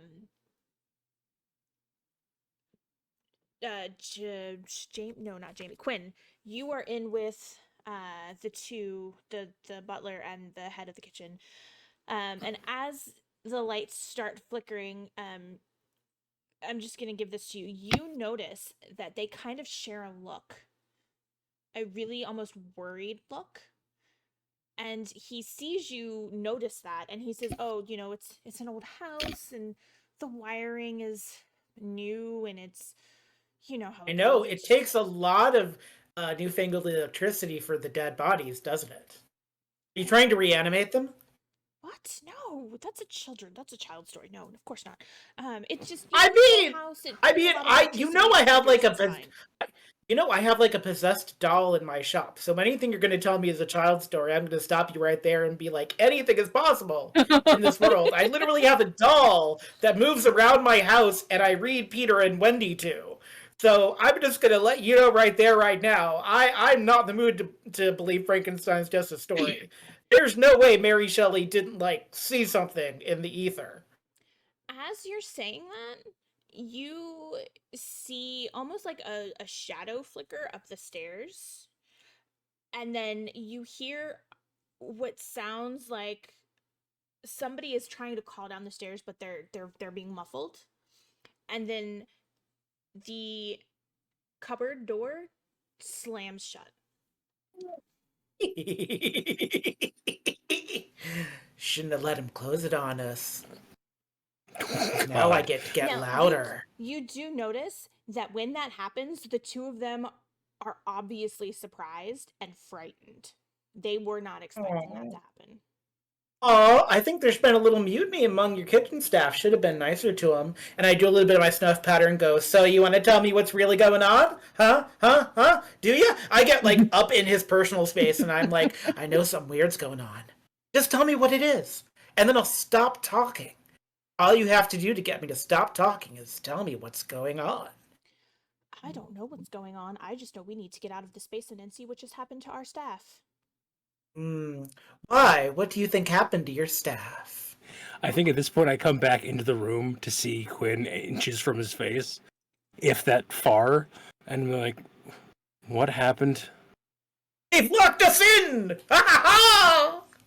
And I had some stuff. No! Yeah, it's all over your face, buddy.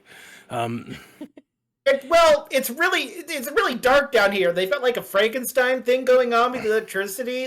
I know I hit most of my nose, but I feel like a little bit near my eyeball. You did notice the lights too, Jamie. The lights were flickering in the room. Okay.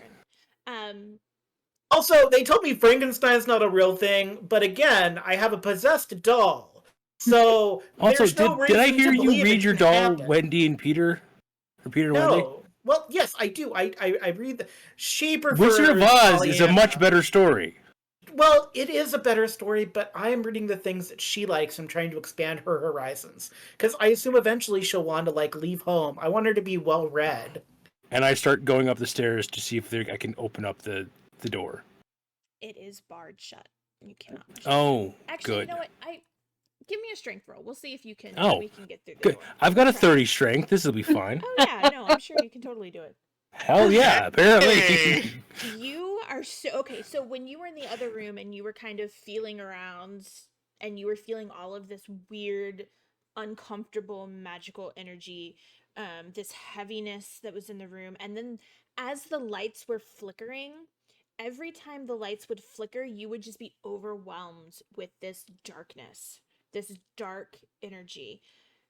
So you are done. You are ready to get out of this. You are overwhelmed. The dark feeling, the bad vibes that are down here, you're done. So you get up the stairs and you just run and just kind of shoulder check through the door and burst. Like it was kind of barred and you just burst through it. I go to open the door. I realize it's barred. And then the thought occurs to me that I might be stuck in this basement with Quinn. And that was not going to happen. You start hearing the opening strains to Pirates of Penzance, because it's kind of the new opera. Now I'm just singing at them to try to give me the information and just to tell me what's going on. And I think, like, there's a thing, like, Jamie... The pirates clear and true! Like, Jamie is weird in comparison to Quinn, or Jamie's weird in comparison to the society, but not weird in comparison to Quinn. And he doesn't. All the Mercury. He spends all his time around Quinn, or at least ignore him and all his time around Quinn. That Jamie doesn't quite realize like what level of the weird he is at this point, and so like literally as he like bursts through the thing, it's like he's going, "And a fist be ever ready for a knockdown blow."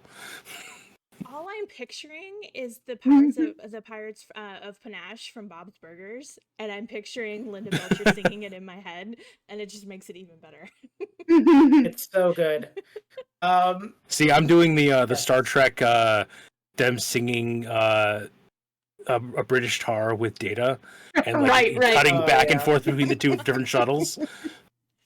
And like that cutting back like Quinn is like, and his brow should furl, and then like I'm kicking down the door, and his lip should snarl, and just like I would just like to say that is kind of the effect the darkness is having on me, is that I'm making the active choices that my version of fear is to go deeper into my Mercury-induced psychosis. I'm just like, we're letting it ride now. It's happening, baby. We're going full fear and loathing in Las Vegas. We're doing full fear and loathing right now. Actually, it's fun. He's that you taking said like that. an extra hit of Uh-oh. powder and It's like snuff and mercury and the laudanum I had earlier and the cough syrup. Like, it's all just in my system. The two of you that were still down in the rooms, I would like you guys to give me a sanity check to see how you're doing with all of like the dark oh, that's no vibes good. and the energy and the Ooh. creepiness and the door slam shut. So I just click my sanity button for that, or is that a different? Yep. Yep, just hit the Yeah. sanity button. Oh. Oh, you can spend a point of luck for that. Oh yeah. Don't you do can- Yeah, it. I'm gonna spend Embrace a it. point of luck to like even Stevens my sanity. Okay. So neither one of you Ironically, lose your sanity points. Now, typically, if you were to lose your sanity points, you would just keep ticking down. As your sanity gets lower and lower and lower, there are consequences to that. So you could, maybe develop a severe phobia to something, or you could just straight on lose your mind and, have to go into an asylum. So there are, consequences to continually failing your sanity check. Similarly, because somebody had mentioned the credit rating earlier, all of you have jobs, right? Day jobs that you do. Some of you could, say, well, part of my job is going out on these adventures and doing these things. But say for a cop, for instance, yeah. if you were to do this regularly, say you were gone 6 months, there's a chance you could lose your job. But like, say you were a professor, you could say, well, I'm going on sabbatical for 6 months to a year to write a paper. And that would be a little bit, you wouldn't necessarily lose your job because you could explain it off. But so that's something to keep in mind if you're playing in a campaign, is if you have a job that you need to be at and you can't explain, well, I'm going to be gone for 6 months to a year to go do this adventure, you could technically lose your job in the middle of the game and your credit rating could suffer for it. So that's something to keep in mind. Obviously, this is a one shot, so you don't actually have to worry about that. But that is technically I mean, something that could happen. yeah, like I have to pay babysitter to watch Elizabeth, when I'm Exactly. not there. That you could go broke doing that, and then Well, you know. it's someone from the like weird underground secret society of people that will hang out in my shop and know I have a possessed doll. Also, I do like to think that extreme success on the sanity check was purely just Quinn exposure. Oh yeah, Like this, absolutely. shadows and darkness are not going to freak me out when I.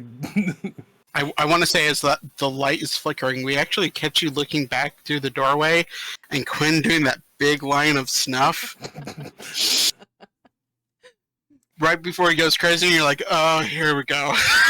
It's all Pirates of Penzance now, baby. Full Kelsey Grammer in the ship. Full on production values. It's Have I new made it then back too, to so it's back very door? exciting.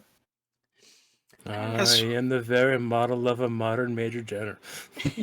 Oh god. I also want to bring up experience. So it's not like D&D where you gain levels every so often. What you do in Call of Cthulhu is you just get better at stuff. So next to all of your skills, there's a dot.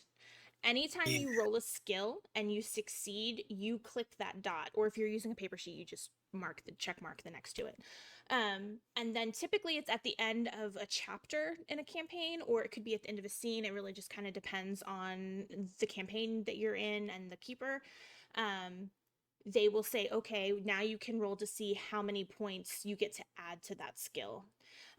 There's also a mechanic in the book where you can say, you know what, I'm not very good with handguns, but I want to get better at it. So my character is once a week going to go to the shooting range and practice.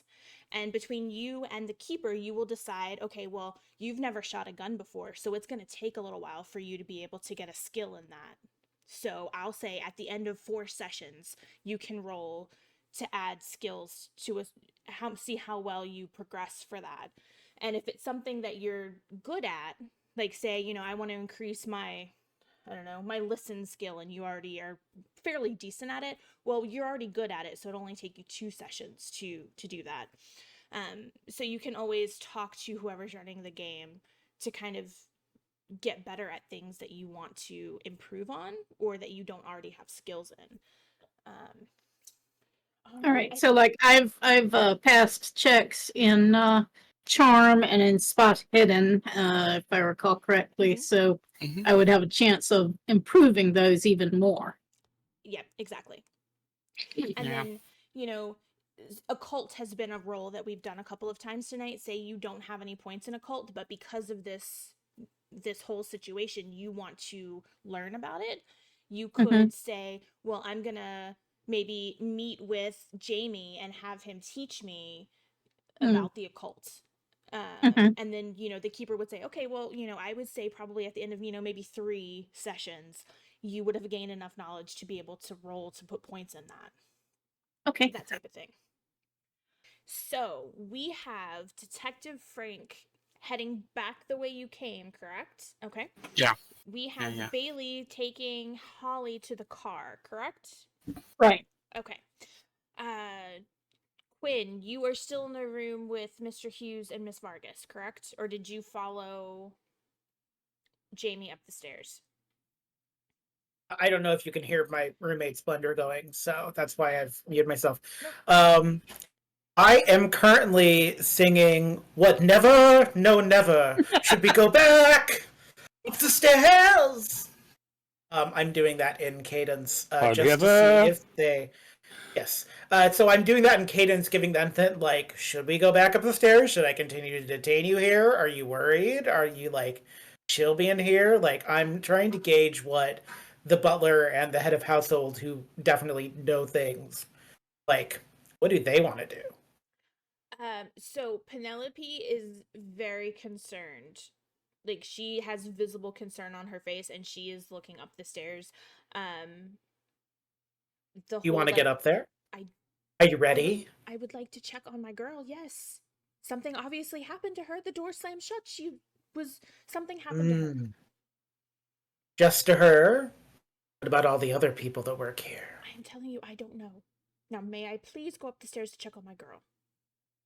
I mean, I'm not holding you here. It's really up to you, but I will both be following, right, Mr. Hughes? May I escort her up the stairs so that she does not fall? I think we should probably run up the stairs personally. I mean, like, you feel that, right? Like, I know I just took a hit of snuff, but like, you can feel it. It's like in the air, right? Like it's like humidity, right? If I'm you not like to here run by up the myself, stairs, right? we are much too old to No. be running up the stairs. Oh, come on now. You're only as old as you feel. I mean, Now I feel think. incredibly old.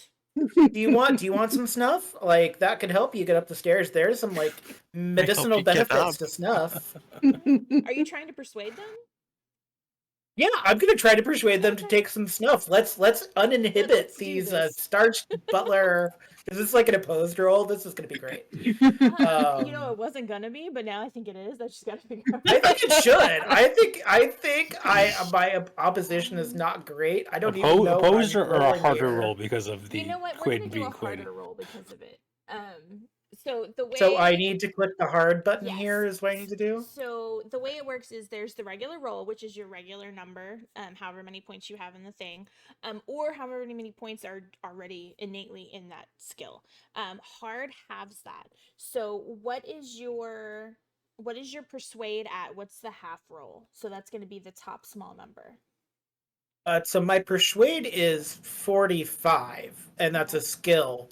So I don't know if I have persuade up here in my. I have an intelligence, which is 75 and is halved at 37. I have the chart. I just have to pull it up really quick.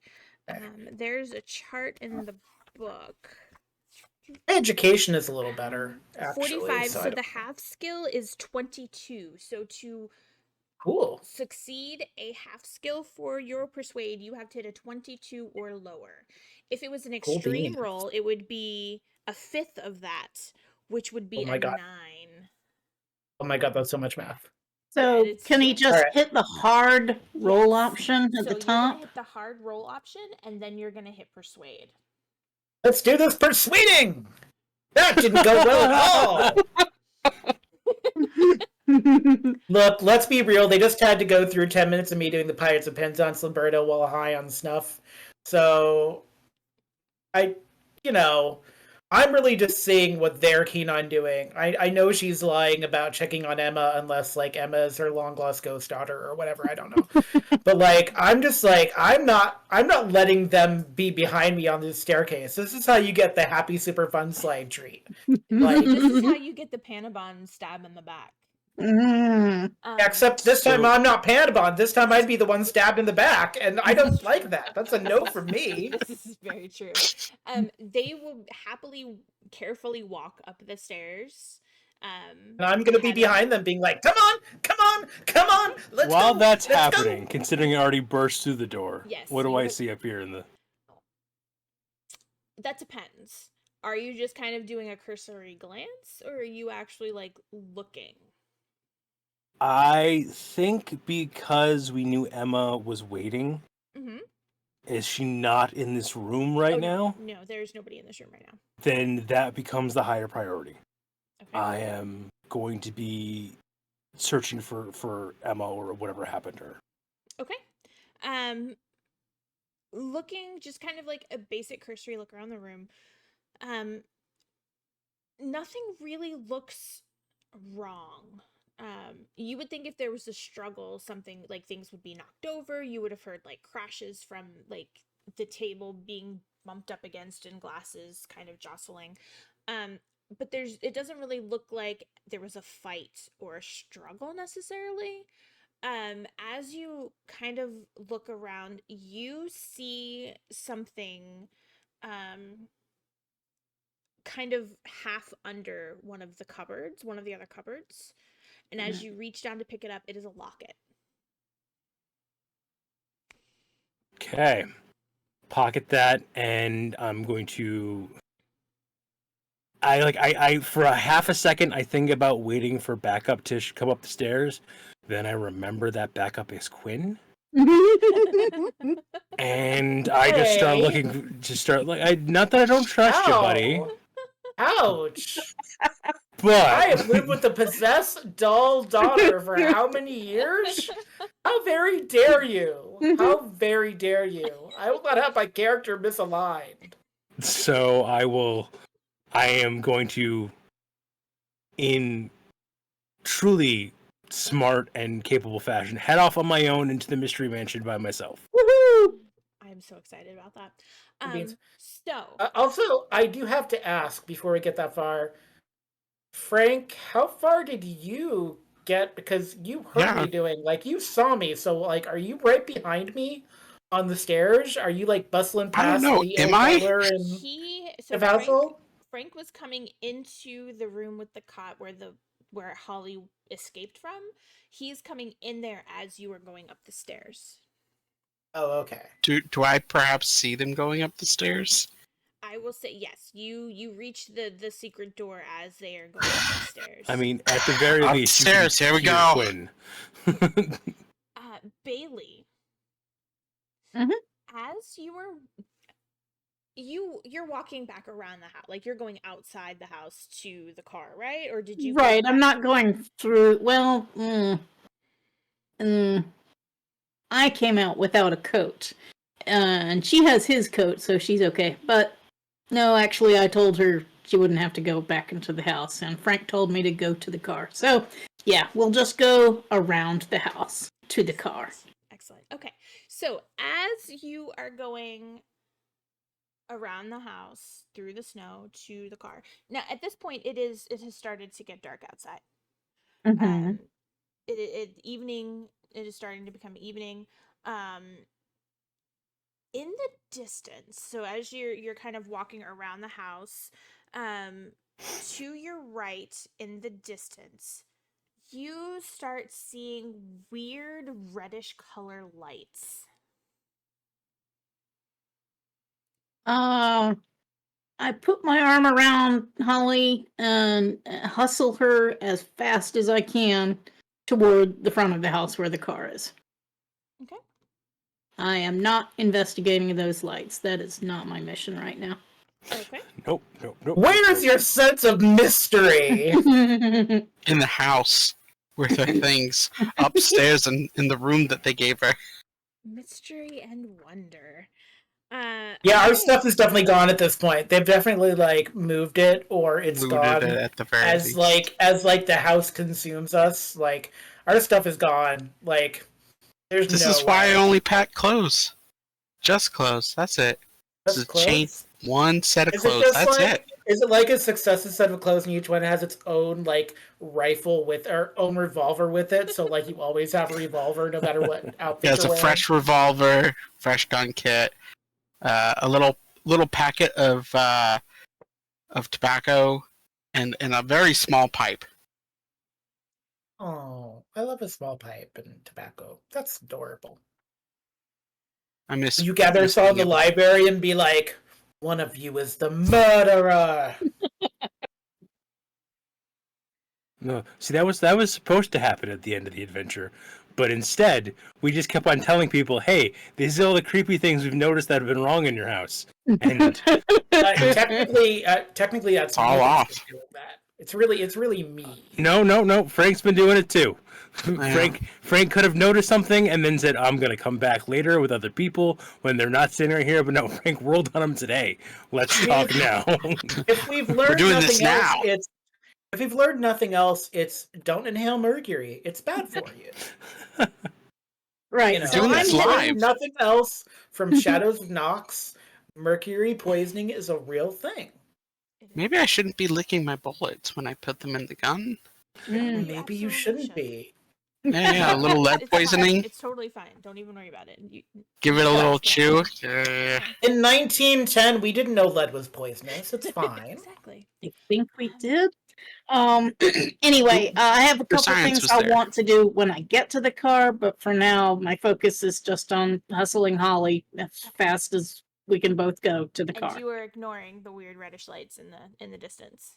Well, I mean, I want to Nope. look at them just enough to make sure they're not getting closer, but yeah, I'm not investigating them. We're just going for the car. Okay, they are not getting closer. Okay. Jamie, You Yes. are going off to the house. Where exactly are you going? What are you doing? What are you looking for? I am searching the near. I'm full on. Like at this point, any form of subtlety has been quinned and franked out of Well, I out of burned this it. adventure. I burned the subtlety right out of Like, this house. we didn't burn the bridge. We walked up the destroyed bridge. We ship a Theseus the bridge by replacing the entire bridge with a clean separate bridge, and then burned that bridge. And then so, we brought Owen Wilson into the creepy house, and he had his head taken off by the fireplace lion. yeah, so full on just running around at this point, like screaming Emma's name, trying to find her. Okay. You eventually come to the double doors that lead to the library. Oh, good. Dun, dun, dun. Well, I have 50 in library use. Let's do this. That's how they get you. Oh yeah, no, I'm gone. But this is me saying goodbye to the rest of the one shot. But I will go in the library by myself in a Call of Cthulhu game. Okay, that's, you know. I have points in the Bye, library. Jamie. Don't go I hardly without knew me. you. Is that me? Because I keep hearing the connected disconnected sound. Is that is You everybody still fuzzed here? out for a bit, and we're getting a little jumpy. Okay, but am I here? Because there You're could not also here. be. Yeah. We Okay, see you. that could have been the snuff too. I don't know. I don't actually know what's Is the snuff in the mercury, is that what's making the daughter talk? Have you ever taken so much mercury your Discord fucked up? Yes, but it was in 1919. That's the weird part about it. It was years from. It was back when they were calling it Bonfire or whatever it was before it was Discord. You know, it was back then in ye old Angel Fire GeoCities day. Oh God. Oh my god, We're gonna get such a back to callback. you in the library in just a second. Now, do have a question before we Where his dead move on. body is. Do you just burst into the library, or you said you're not trying to be subtle? Are you like running? Yeah, I think Emma has been attacked at this point. I'm terrified of what's going to happen when I find her being attacked because I don't have a gun on me. I have one form of attack, and that's not a good thing to do. But it may have to be the thing I have to do because when all you have is a hammer, everything looks like a nail. So yeah, no, I am bursting into the library like I'm full on. Jamie has become, I think, the male version of Evie from the Mummy movies. Like by the end of it, he went from being just like, oh okay, no, everything's good, we're just doing the call thing, to at the end he's like full on action hero, just like kicking down the doors and like standing there, like while the red lights are in the background through the windows. I am a parapsychologist. You will respect me. I have a 50 in library use. Do not make me use it. You have what is your education level? Are you just like, this is my PhD, mother effers? This is my PhD. I mean, I've got some smarts going on here. It's all in junk science, but I've got some smarts going on here. I've got a 31 in cryptography. Smarts. Look, No. okay. I mean, I got a Johnny 48 Depp's in version of the education. guy in the Sleepy Hollow who came into town and was like doing nephrology and stuff like that with the dead bodies. Like, No, Ichabod he made a Crane. whole Yeah. career out of alienating. All right, well, we're Alienating. gonna get back to the library in a moment, but first, Barnaby and Penelope have gone up the stairs with Quinn, and Frank is hot on their heels. Frank, you are just kind of going through and going back up the stairs to get into the main house. Is that correct? I'm actually gonna look around this room. She got in here somehow. And it dawns on me as I'm coming in and I'm watching them go up the stairs. She got in here. How the hell did she get in here? We didn't even know that this was here. Okay. I'm gonna look around this room. Something tells me that there's a way, that there's another part of this underground basement. Somewhere here, near this room, she just fell into it. I'm gonna search this room thoroughly before I head upstairs. Okay. What kind of roll do you want to do? Spot hidden. All right, perfect. Yay. Success! All right. So I'm being thorough, but I'm being quick. Okay. Yeah, so you were looking around as you get into the room, and as you start to kind of follow Quinn, you realize, wait a minute, something's not right here. She had to come into this room somehow. Right now I only see one way out and one way in, but we didn't see something's not right. So you're looking around the room. As you're kind of looking, you realize that the door leading into this room, you guys really actually had to kind of look for this. Like, it was really kind of hard Yeah. to tell that it was there. So you start to think, okay, well, there's maybe another door like Yeah, that. yeah. So I start pushing on the wall. Mhm. I'm really hamming it up looking. Okay. You realize that you start to get kind of frustrated because you're not finding anything on the walls, and you sit down on the cot and you realize that the cot rocks back and forth, like it's not level. Oh, here we go. Oh boy. Boop. Yep. Flip the cot. Flip the cot. It takes you a little bit because it's actually really well done. Oh, wow. There's actually like a trap door that leads down even further. This isn't the bottom level of this house. They're upstairs. Bailey and the kid is in the car. Fuck it, Geronimo. Here we go. Down the stairs. All right. Well, we'll get back to you in just a moment. Quinn, you are in the employee dining area with Penelope and Barnaby. What are you doing? You realize that Jamie, who went up before you, is not there. I grab a plate from the stack that was moved, and I go, all right, so here's what's going to happen. You're going to tell me where I need to go, where the plate gets it. What? I mean, that might work. Give me an intimidate. Or actually, I'll let you pick one of whether it's charm, intimidate, or persuade. You can decide what you want to roll for this. Although I have to say, breaking plates in front of the head of the house is probably not charming them. I'm going to go with persuade because that's my best one. All right, let's see that persuade roll. Is this a regular roll, hard roll? I'm gonna say it's a regular roll. We'll do regular. That didn't go well. I have a lot of luck. There's no better time than now to burn some of that luck because it's a one shot. All right, burn all that luck. That's a lot of luck. That's so much luck. Guys, Just to get me down to the luck. 45, I have enough. I burned 1 point of luck, so it's fine. Okay. Fair. That's still 43 points of luck. Your 30. call. You are holding the plate and threatening to break it, and you think they're gonna let you do it. Like, Barnaby has this like stonewall face. He doesn't give a shit. But you notice Penelope, like, her eye is twitching. This is her pride. Like, you are not gonna fuck up her kitchen or her dish. Like, Royal Newton, hand painted periwinkles. Come on. Just please stop. I cannot. Please stop. Where are we going? That Or where are you going? was the original Mrs. Hornbecker's favorite set of plates. Oh. It'll really suck if I drop it. You should It probably would. tell me what I want to Please- know. Please look. And at this point, Barnaby is like, "Don't you tell him it. Stop it. Close your mouth." And she's like, "He's gonna break something that is priceless. I have to." Shut up, Barnaby. Look, I don't know. I don't know where to tell you to look. I don't know where they are. I don't know.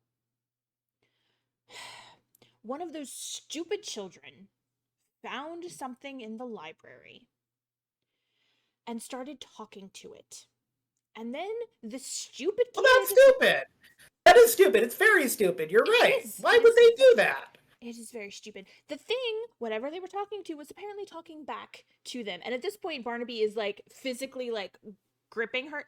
"Woman, you will shut your mouth right now." And she's like trying to push him away. Barnaby, stop. It is over. We need to help them. This is not going to bring your son back no matter how much you want it to. Shut up. And she turns back to you as he like drops his hands and kind of takes a step back. I don't know. I don't have all the answers for you. I don't know. All I know is that one of the stupid kids that came into this house found something in the library that they were not supposed to touch, and they touched it and started talking to it. Good. And then all of a sudden, they were all gone. I don't know where they went. I don't know what he was talking to. I don't know where they would be. If I did, trust me, I would tell you, but I don't. And then she looks at Barnaby. I might not know where they are, but I'm sure someone here does. I put the plate back very gently. And then I look at the butler. I go, no, I have a boy doll at my shop. If you can get a soul, we could bring your kid back.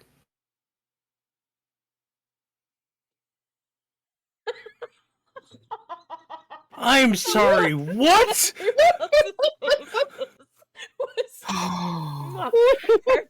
Also, I'm glad I'm not here. I'm in a basement.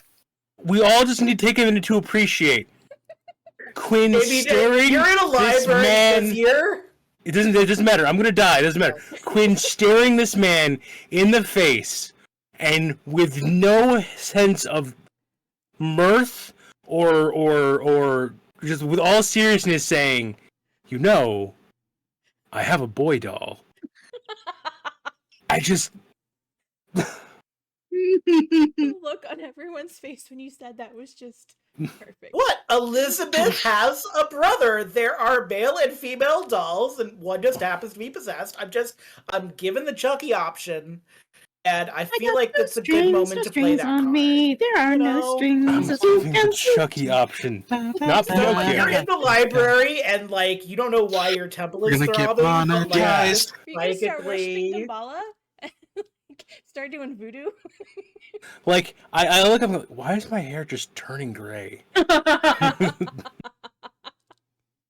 There's like wet flecks of white showing up in your beard. Like, what's happening? Is that the snuff powder? We'll get back to that in just a second. Yeah, I burned a lot of luck, so I really hope if whatever roll I do for that works, because I don't have a ton of luck left. So I really hope I didn't just beef it. I guess he could hit me. I guess I don't really care that much. It's a one shot. We are gonna go to Bailey. So you see these weird lights in the distance. But you're focused on getting Holly safely to the car. Right. You get there, you get her in the car. I'm assuming you start the car so that it's warming up a little bit, so that I get the blanket out of the trunk. So she has Frank's coat and I have a blanket, and I sit in the driver's seat. I don't know how long we'll be here, but feels like things were going to a conclusion. I'll start the car and see how much gas there is. okay, it's about a little less than half tank. Is there a police radio or any kind of radio? Not 1920s. Not yet. Is there like a police falcon where you can send something on a piece of paper and a falcon? It's a across the pigeon. sky? It's a pigeon. I'm And you gotta sorry. feed it. Oh, All right. And it you takes an know, hour. I don't know So- what RPG it's going to be in, but Falcon. Police Falcon is my next character. Yes. You used No to have a radio, falcon, but there were so- budget cuts. That's what it No was. that radio, just- so no way for me to call for help. Mhm. So all I can do then is I'm There's a phone listening in the as hard lab. as I can for calls for help or anything like that. I glance quickly at the red lights every now and then. I'm looking around and I'm asking Holly to keep an eye out. We're just watching and waiting and listening. Okay. You notice something at the front door. You see a silhouette in the glass. the door opens and you see a head poke out, and you feel Holly go kind of rigid next to you, and Mm-hmm. she says, Ben? And you know that a Ben Sloan is one of the ones that went missing, and you see a young man poke his head out. And Holly points and says, "Oh my god, it's Ben! It's Ben! I thought he was dead!" And then something grabs him and yanks him from the door, and the door slams shut.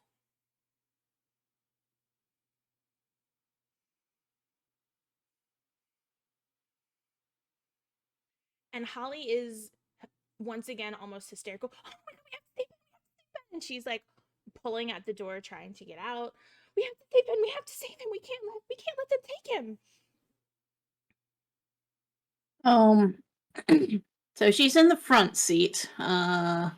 So I don't have total control over her. But did I see the person clearly, or was it more just kind of a shadowy figure at the door? You saw enough, and you know they gave you a description of all of the missing kids. You saw enough to know that that could actually be Ben. But it was kind of shadowy, so it could maybe not be Ben. But Holly is 100% that this is Ben, and she wants to save him. Oh, jeez.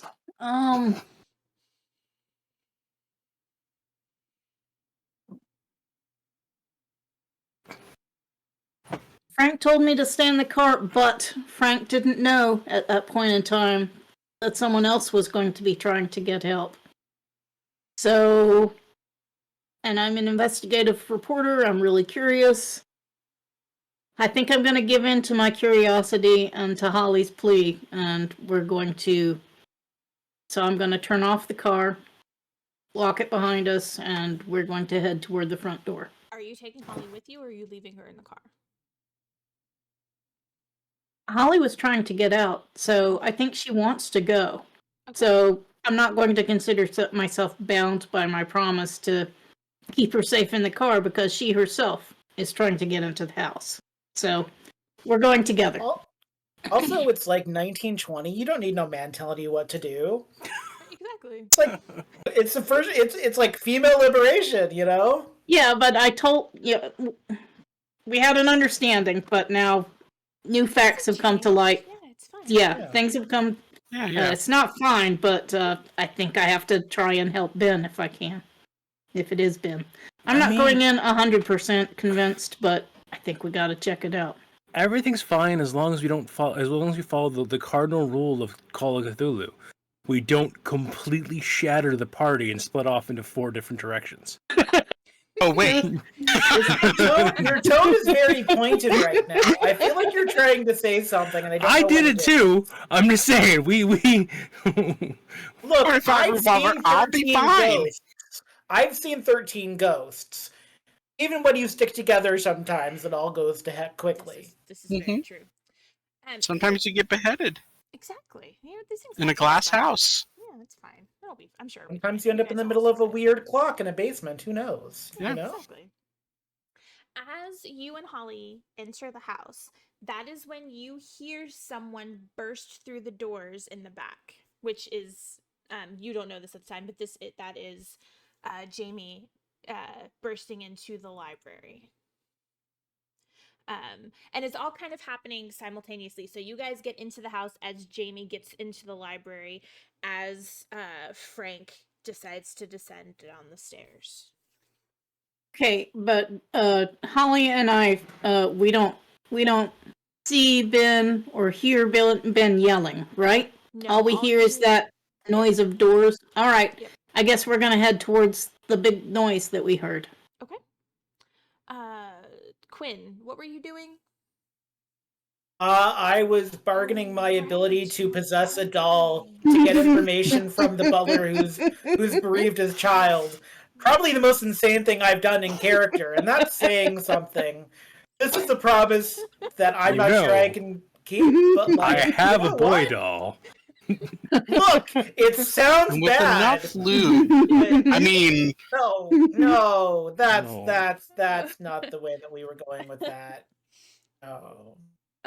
Okay. I don't even know anymore. breaking people left and right. Exactly. Um, so, um, Barnaby, Mr. Hughes, at this point is almost looking broken. Like, the entire reason that he has served this family for as long as he has is he lost his son when his son was 7. Um, his wife, he lost his wife in childbirth, so he is alone. He's always been alone. His only hope was this family who was into the occult and, weird shit, and he was hoping that they would find in all of these magical books and these otherworldly objects that they collect, that maybe they would come across something that would allow him to bring back part of his family. And now he's seeing all of this fall apart. All of this hope that he had that he would have his son again is just crumbling. And he knows that, and he recognizes that this is not going to end the way that he was hoping that it was going to end. He kind of sits in a chair by the table and kind of puts his head in his hand and shakes his head. And when he looks up, he looks broken, and he says, "The library. There's a door that leads down from the library. I can't Down to where? guarantee. I've never been in that room. I don't know. I can't guarantee that's where they are, but if they're anywhere, I've been all over this house. And Lucas has been all over the grounds, and we have yet to find them. That is the only place that I can think of that they would be hiding. No one steps foot down there except for Master Hornbecker." And I do a spot hidden with like an edge to find the hidden booze they definitely have down here in the servants' quarter to give in the hidden booze before I leave. Absolutely. Do you legit And want me to actually, roll the spot? we're going to do this, going to be just a normal roll, but what we're going to do is we're going to do a bonus dice. And the way this works is you can do it, it's like giving advantage or disadvantage in D&D. So you're going to roll it twice, and you're going to take the lower score. If this was technically disadvantage, you would roll it twice and then take the higher score. But because you're trying to do something nice for him, I'm going to give you the bonus dice. So roll it twice. Actually, yeah, I'm just trying to not be the biggest dick ever. I got a 43, which was a success on it. Yeah. Behind him there is another cupboard, and on the side of the cupboard there is a little sliding door, and they keep some of the good stuff that they pilfer from the bar. So I put the good stuff down in front of him, and I just kind of look at him and go, "Hey, sorry, that was really tasteless of me to do. I'm gonna go to the library. I'm probably gonna die here shortly, but there is a support group at my antique shop that will go on even after I passed on. So, if you can get out of the house, you have a lot of grief, come to my weird stuff support group. They may not have exactly the same story, but there's all kinds of crazy stuff happening in the world. It's not perfect, but you won't feel alone, and you won't have to work for crap people that do weird dark magic and stuff. But yeah, I've got a possessed doll daughter named Elizabeth. It's not quite the same, but anything is possible. But hit on the booze, and I'm sorry for saying what I said. That's kind of out of line.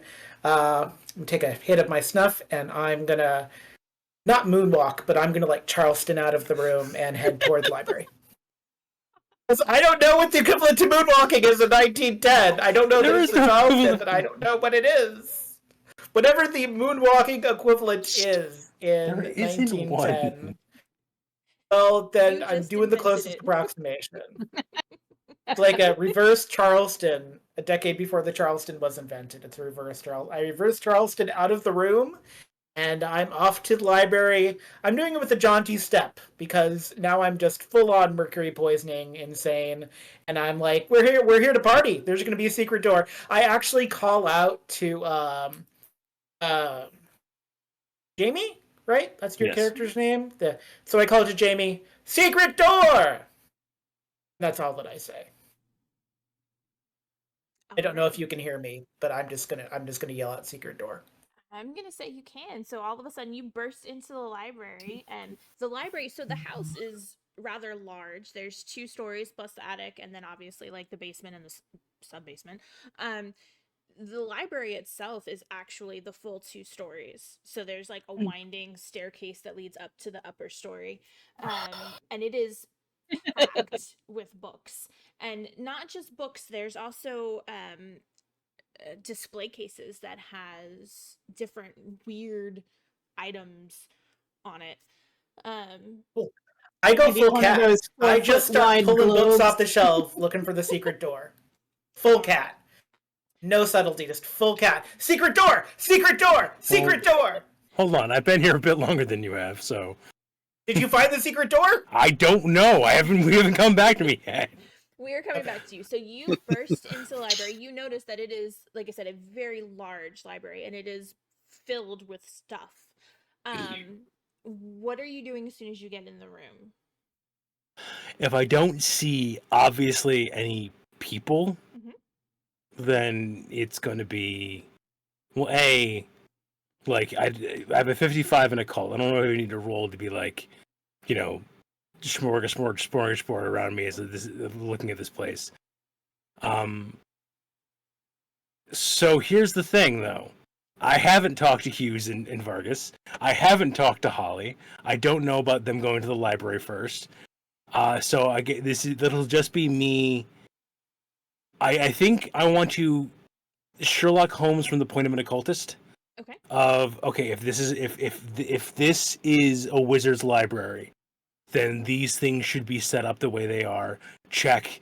If that's the case, then this is the seat of power, kind of thing, and like kind of follow the dots from the occult side of things. Of if this library is what I think it is, then what It's a reliquary. Yeah, like what. Where should is there going to be a secret passage? If not, then where would people hide? That kind of stuff. Okay. So you immediately know that that's what this is. This is absolutely, at a glance, this is probably one of the best occult libraries that you have ever laid your eyes on.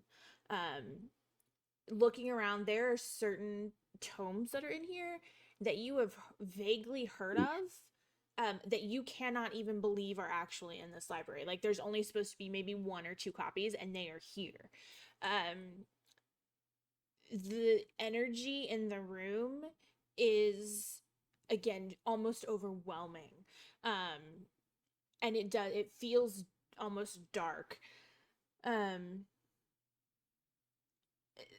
The items that are on the shelves that aren't books, like all of the items, there's actually little nameplates on them.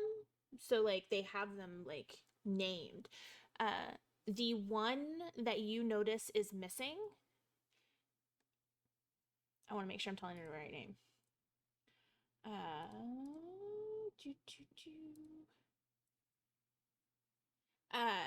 The one that is missing has the label glass from Ling, Leng.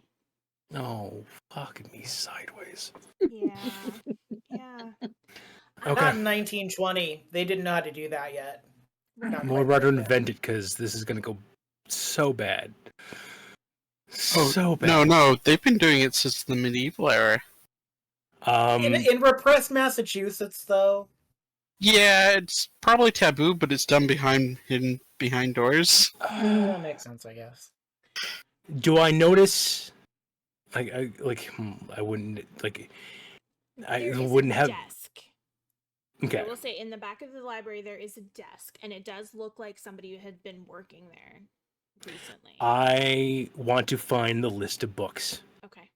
Because we know that there was an item and a book missing, and I want to see like what they have like circled or underlined as being gone. If I can Okay. find that. Yeah, on the desk there is an inventory list, and next to it there is like a handwritten list, like, okay, or I'm sorry, not a list. On the inventory list there are check marks by like, okay, this is here, this is here, this is here. As you're flipping through it, there is one book that does not have a check mark by it. It has a question mark by it. It is the Liber Avonus. Oh. Yeah, that's the one Okay. that's missing. Okay. Okay. Yeah. Clock knows this is bad. Jamie knows this is bad. Yeah, this is bad. Right about this time, you hear secret door from Quinn. So then at that point, I don't know if I can roll a cult for it if you want me to roll spot hidden, but it's the whole thing of, okay, secret door, that means if I were setting up my own secret wizard library, I would put the door here kind of situation and see if I can go check it out. As you hear secret door and you start to kind of look around, that is when Bailey and Holly come in, and you do also hear secret door as Quinn is coming out behind you. So as you guys are all in this library, we're gonna say at this point you are all here. If you want to do some sort of roll to try to find the secret door, you may do that. If you want to do occult because you feel like you would know from like an occultist where you would put the secret door, that's fine. What were you? I'm sorry, Quinn? Oh, I basically go full cat. Like, I know I'm supposed to be like a fine arts person, but I'm just like full on knocking stuff over. Is this palimpsest moving? Does this head have like a button in it? Like, so can I like brawl with the room or something like that to try to like? I'm just like full on cat. Like, I'm not even looking. If I touch the Necronomicon, I don't care. I'm just like full on like shoving things off of shelves, being like, "Where's the door? Where is the door?" Sure, we can do brawl. Oh my god. I'm so sorry, I remember everyone. what Holly said, and I yell, "Don't look into any glasses." Like reading glasses? Glass mirror. No, glass shard. Yeah. Yeah, that's. Like I think I look up at this point and I finally see Holly for the first time. I'm like, oh, you sweet summer child. You saw things. Also, I got a hard past that. Yeah. Look, I'm high on snuff powder and mercury, okay? There is a full-on... A tear runs down Jamie's face, seeing what Quinn is doing to this collection. Like, this is Jamie's, like, dream collection of things to have. Books. And he's just wrecking it with my god. Look, God, there's please. a secret door, and I'm gonna find the secret door. And also, they've been holding these poor people with their dead children hostage, like holding their dead children over them like a piece of carrot at the Derby. Here's like, the thing. They're bad people. They're bad people. Joe knows that what you're saying is kind of wrong in the way you're grabbing things, like what Quinn is getting from this situation is kind of wrong. Jamie doesn't, and Jamie's just like, what? And meanwhile, I will keep yelling / explaining. This kid, Holly, is one of the missing grad students.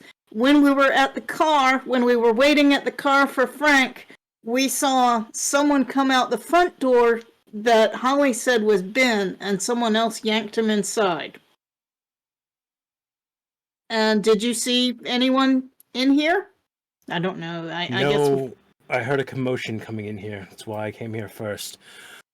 Commotion in here. All right. So I'm going to help look for secret doors. Okay. Yeah. I got a 24. Probably nicer than I'm doing. I'm just currently a tornado of activity. I'm really excited to find where that cot went, too.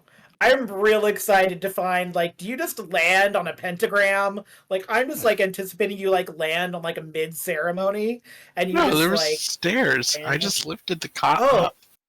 I So thought I you had a just, hard like, went down a success. chute. Like, I was just No, envisioning no. your Geronimo was just Geronimo. like, and I'm going down the hole! No, there were stairs.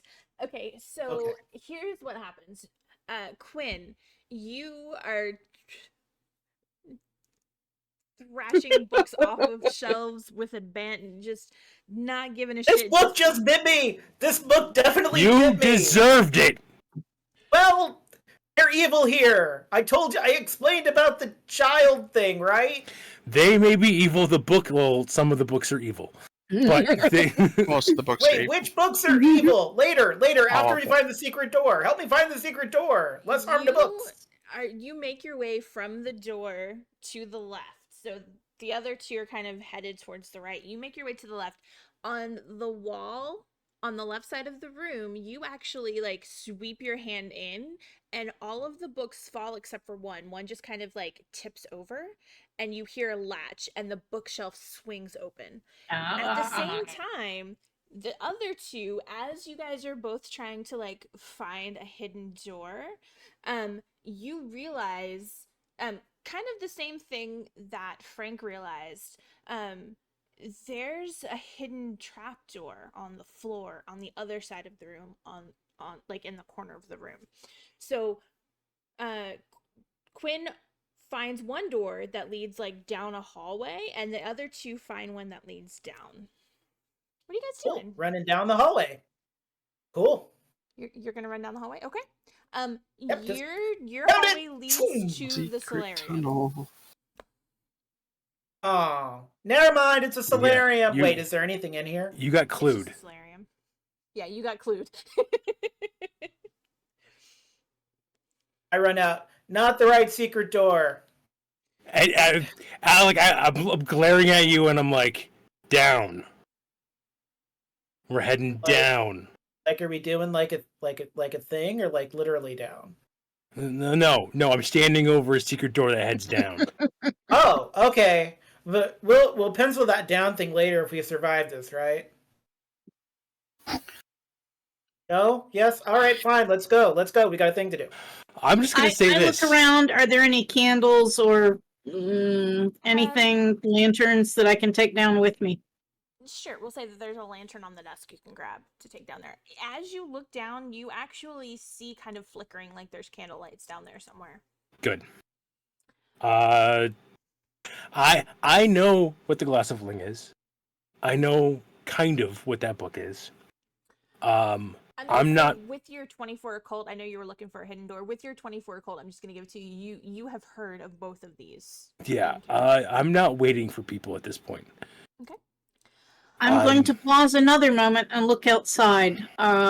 Sorry, are there any windows to the outside from this library? There are. Are the red lights that I saw getting any closer? Yes. And the lights in the library are flickering really hard.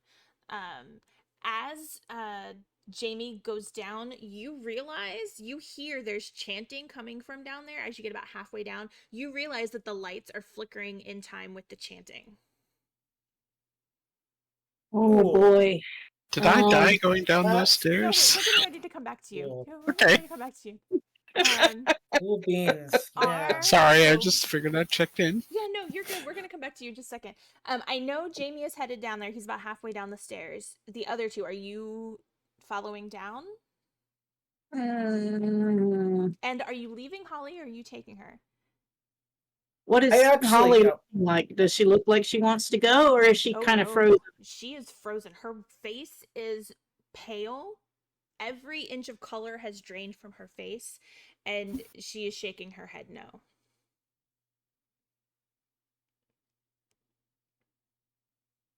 Okay, I yell, "I'm getting this kid out of here," and I'm taking her out. Back Before toward you the go, front. wait. Holly, right? Are you alive? Like you're a real living person, right? Oh my god. Yes. Like you're not. Okay, no, I just wanted to check that you weren't like a ghost or like a thing. touch things, don't touch things. Don't touch things. Okay, good to know. And then I run down the stairs after Jane. And you're taking her out, Bailey? Yep. Mm-hmm. Okay. As you start to kind of pull her away, she kind of grabs you and says, please, please save them. Don't let them be taken. Kid, I gotta get you out of here.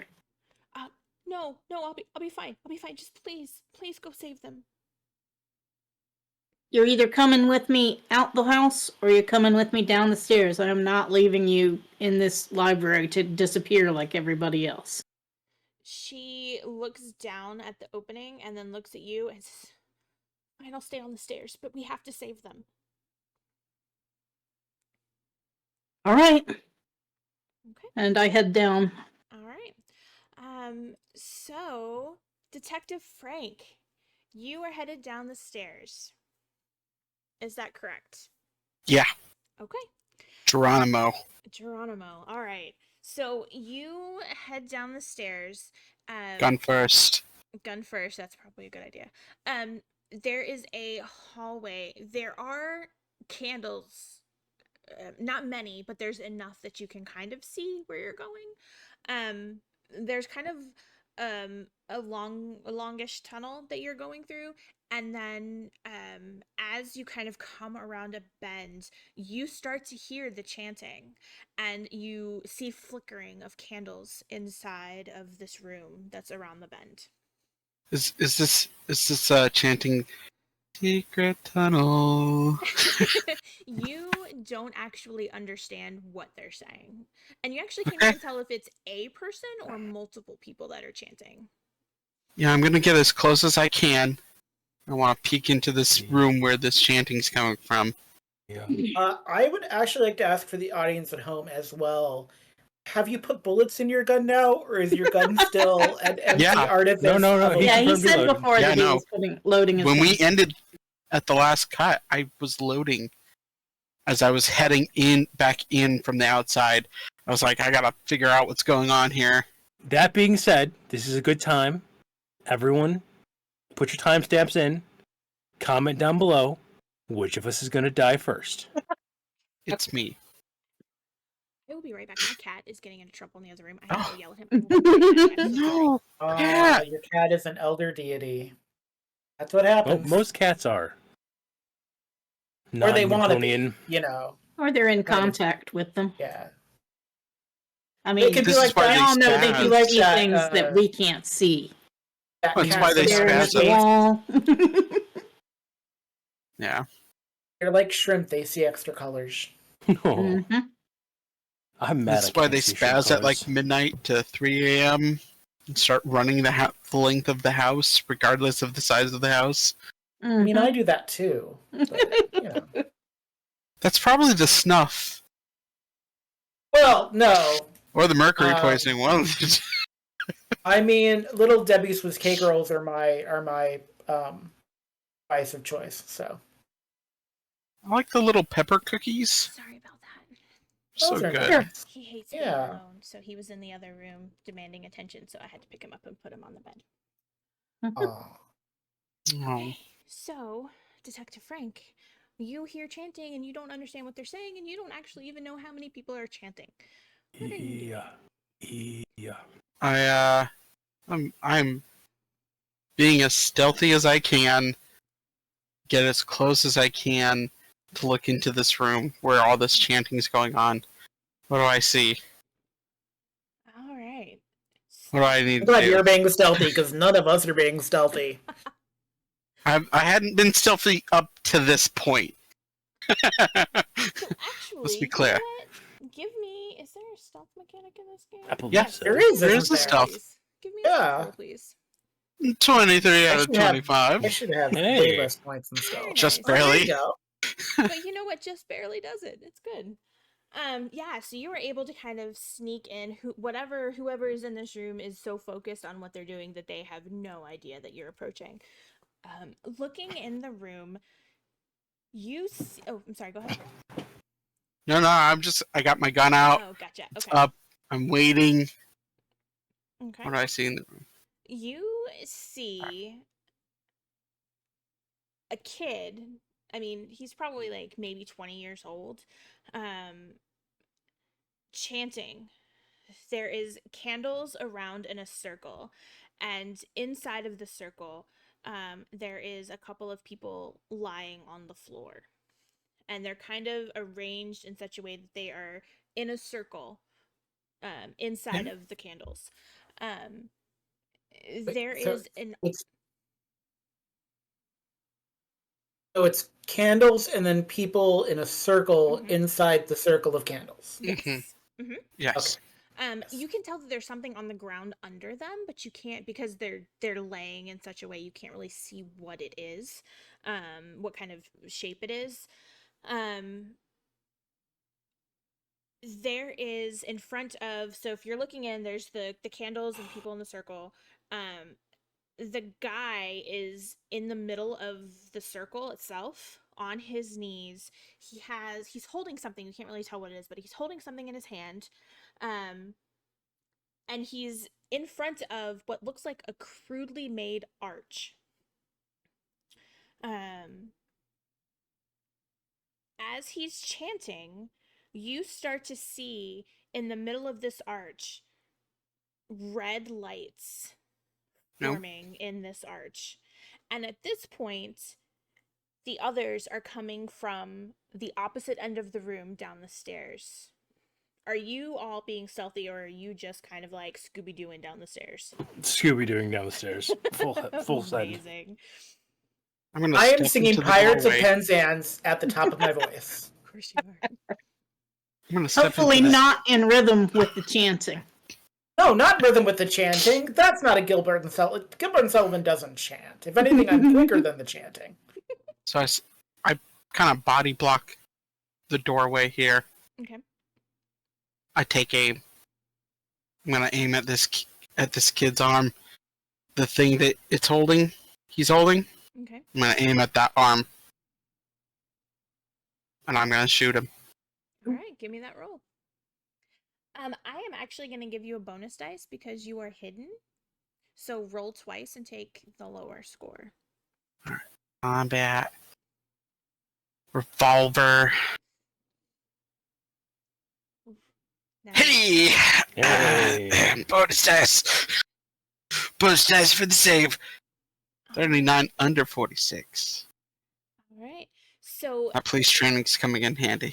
yeah, it is. He starts to rise as the others come barreling down the stairs, but you are trained for this, so you take an extra second to aim to make sure that you're gonna hit him.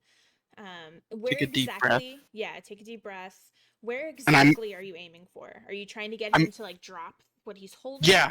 Okay. Yeah, I'm trying to get him to drop what he's holding. Okay. He does. He drops the shard of glass. Jamie, as you run in, and all of you see this as you're coming down the stairs, there is this archway. It's a made- 45. It's loud. Yeah, it's really loud. You hear the shot. You see the kid drop the shard of glass. You also see the kind of almost gate that's in front of you. The red lights. Even as he drops the shards, the red lights are still getting brighter, and it almost looks like a door is opening. Jamie, you see a book on the other side of the circle. So, two things are going to happen with this, and Okay. both of them are going to be bad. Awesome.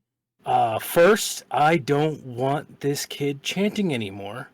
I'm not sure if he's He's still not. chanting. No, he got shot. I'm not sure if he's still chanting or not. He stopped as he dropped the glass. Okay. Well, I don't want him to be able to chant anymore. I would like you to make a power roll, and I will oppose it with my power roll, please. Okay. What's happening here? I'll look back over my shoulder as you guys are coming up. Maybe I shouldn't have.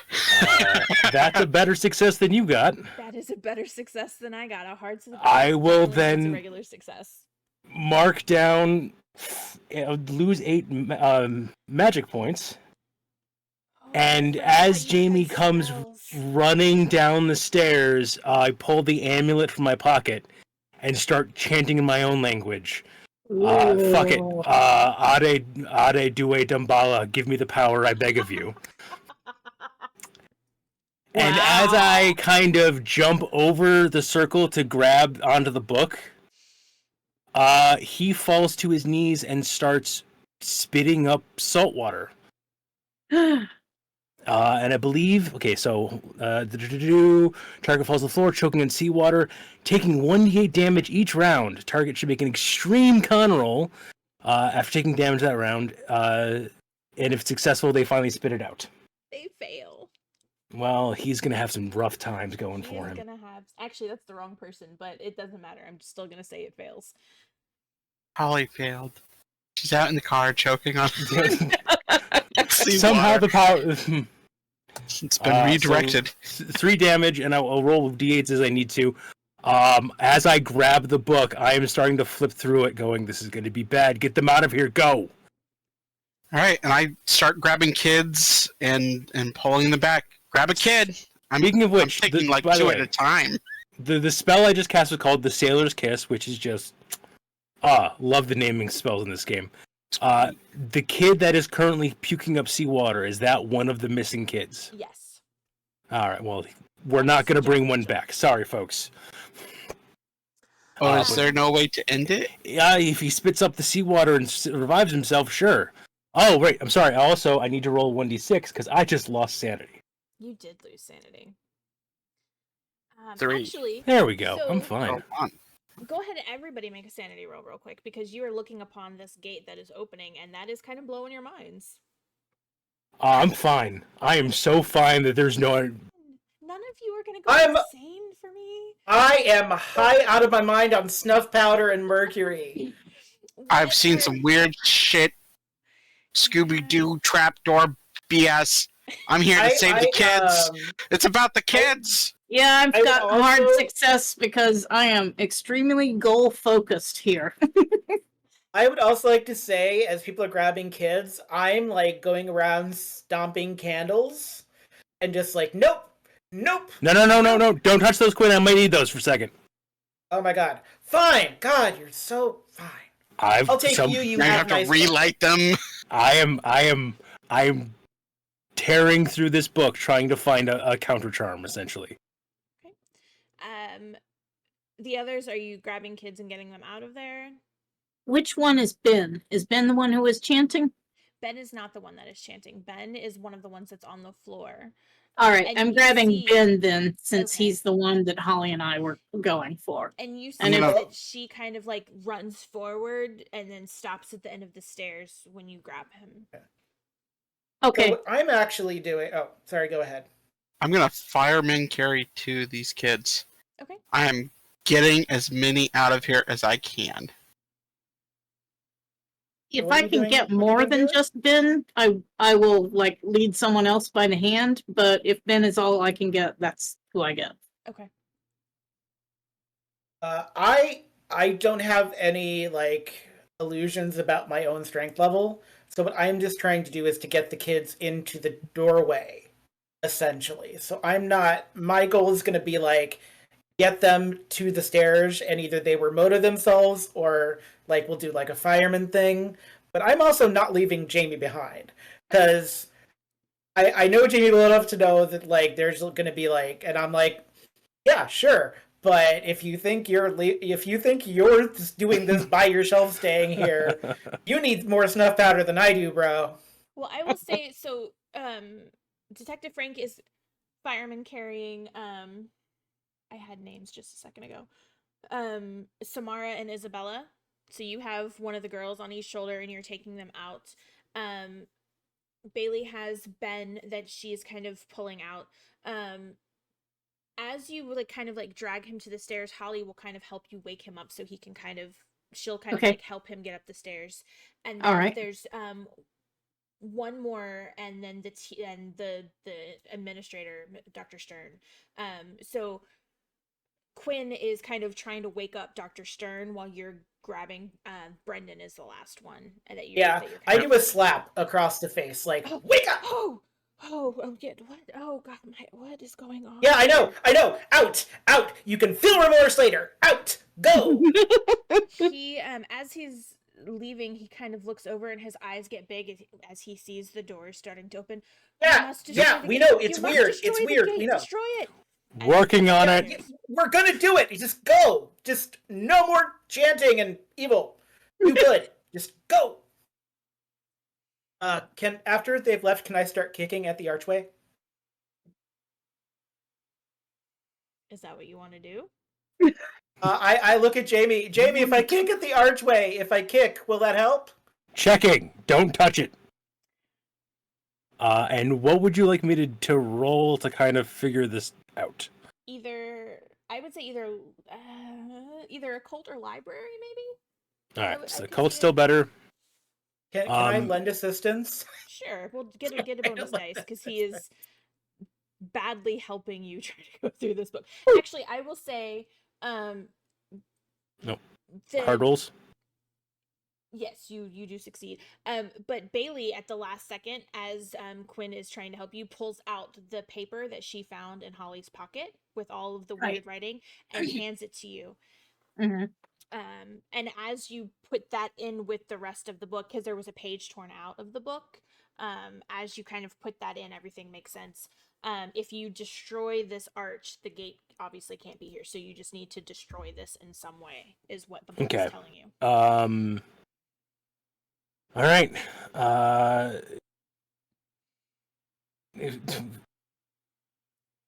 We can either wait for friend to come. Nah, fuck it. There's got to be something big enough to swing around this. But yes, brawl checks essentially. Or okay. None of my spells do anything combat-wise damage, unless it has lungs to bring up seawater, which I don't think it Frank does. would be back And down if I- there's no one else down here. What? Can I appraise Frank to see would if come I back notice down. a weak spot? Sure. Give me an appraise roll. Can I? I don't think I have. Do I have enough luck to? Nope. Jim, I'll let me toss something your way and see if you'll accept it. Sure. Can I roll a cult to kind of delay the situation and give everyone else a chance? And I will take sanity checks if you want, like sanity damage as well, if you want me to do that. All right. So I'm the master of a cult, but how much sanity damage am I taking? Am I taking another d6 or what?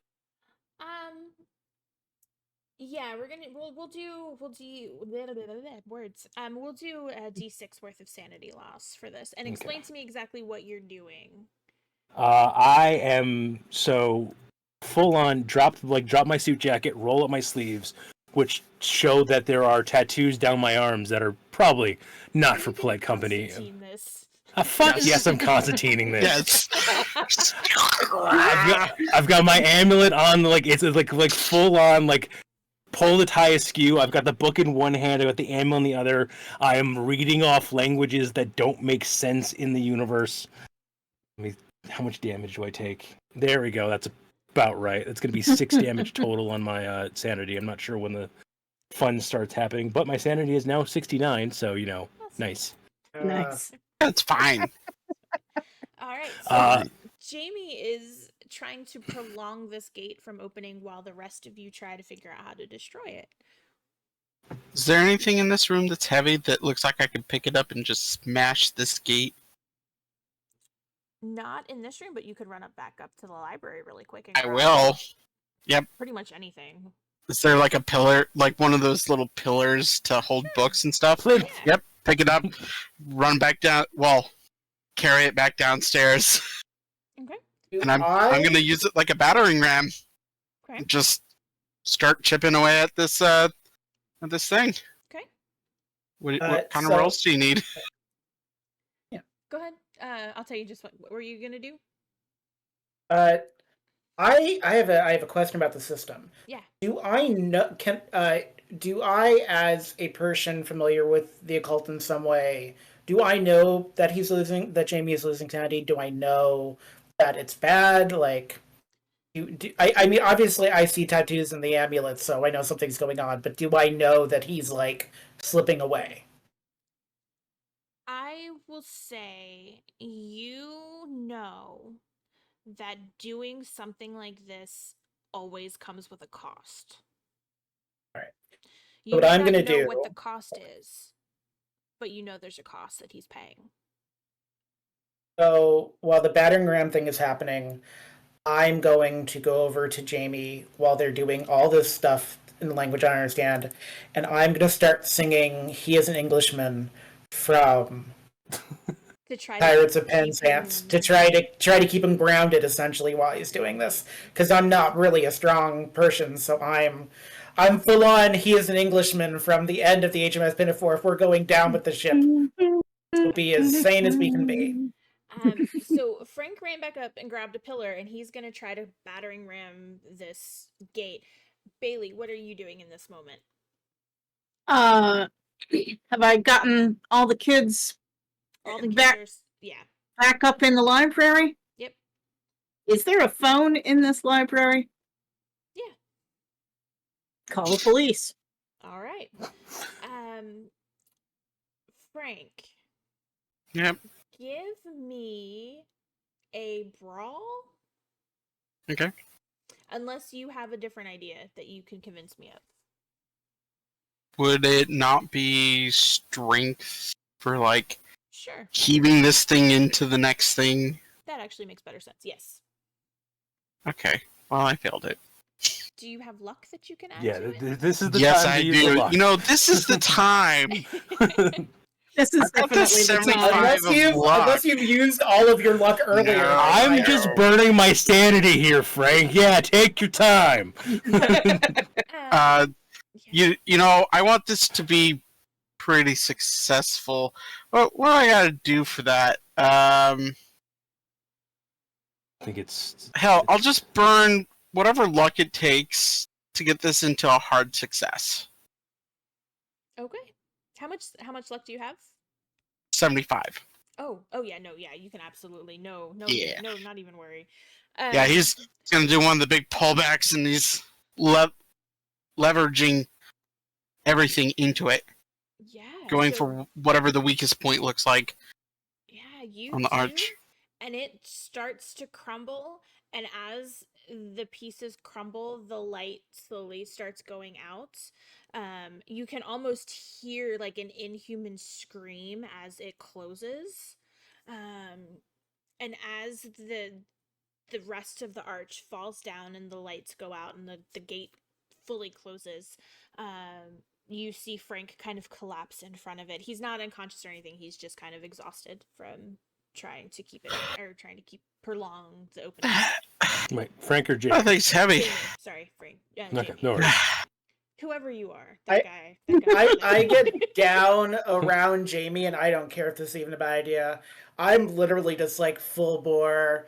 And it's simply to his credit that he is an Englishman. He remains Get a room. I'm like Get out of here. patting Quinn on the head as I'm like, then I take the remains of my jacket, like I scoop on my jacket, pick up the piece of glass, put it inside the book, close the book, and take it upstairs. Okay. Can we confirm out the window that the red lights are gone? Yes, they are gone. Okay. In fact, the entire everything just feels lighter. You don't feel that darkness anymore. You don't feel that weird vibe. You don't feel the magic built up in the air.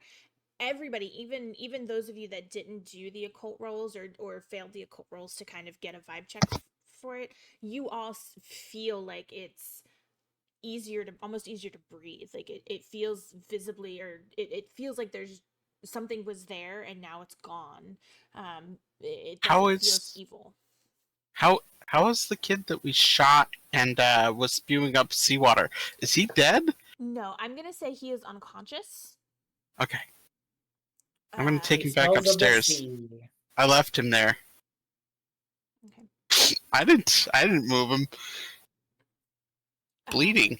Yeah, you were able to take him back upstairs. He is unconscious. Treat his wound. Yeah, you can No, treat his can I wounds. do spot hidden around the sacral chamber as everyone else leaves, just to make sure like we didn't forget anything. Yeah, go ahead. Anybody Because that wants that's to how go they back, you can. that's how they Yeah. always get you, you know.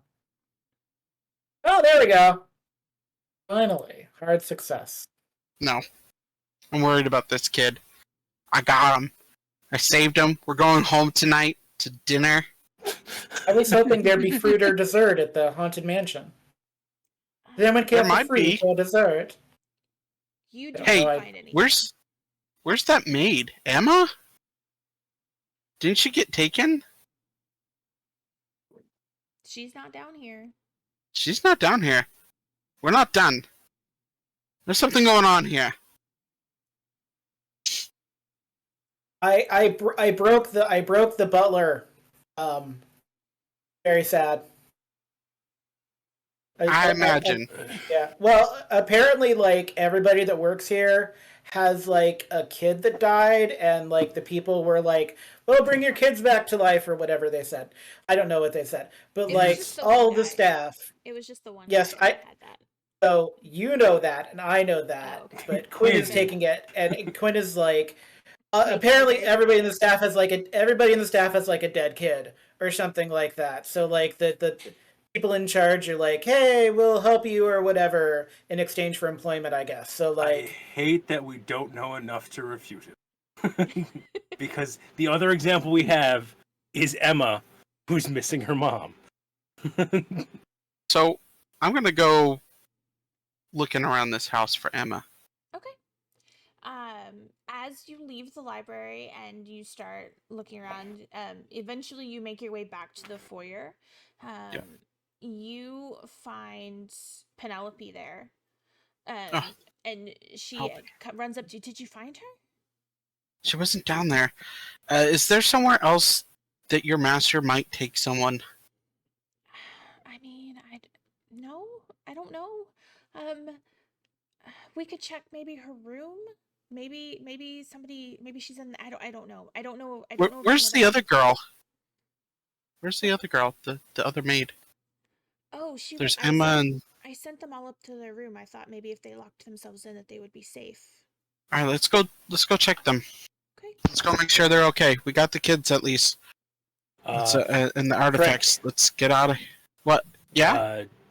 Quinn found a door to the solarium in the library. Check that route. Was you check the room? Yeah. I'm gonna go back into the library and go check the solarium. No, you head up to the rooms. Check that. I'll check this. Oh, okay. You're getting the solarium. Okay. Yeah. Sorry. Yeah. Up the stairs. Okay. I'm double timing it. I got a gun out still. She is going as fast as she possibly can behind you, but she leads you to the staff quarters. Only a handful of the staff actually sleeps in the house. The rest of them have their own homes and that they go home to. The couple of maids and butlers that are there are locked in their room and are safe. She goes bursting into Emma's room and finds her on the floor, unconscious. Oh, sweet girl. I'm gonna tap her face a little. She kind of like her Hey. eyes flutter open. Oh my! Oh, what happened? What happened? Shh, it's okay. It's okay. We found the other kids. You're safe. You're in your room. Did you find the We evil just- one? Yep, we got him. Everything's been stopped. She like kind of she like grabs the back of her head and then kind of puts her head in her hands.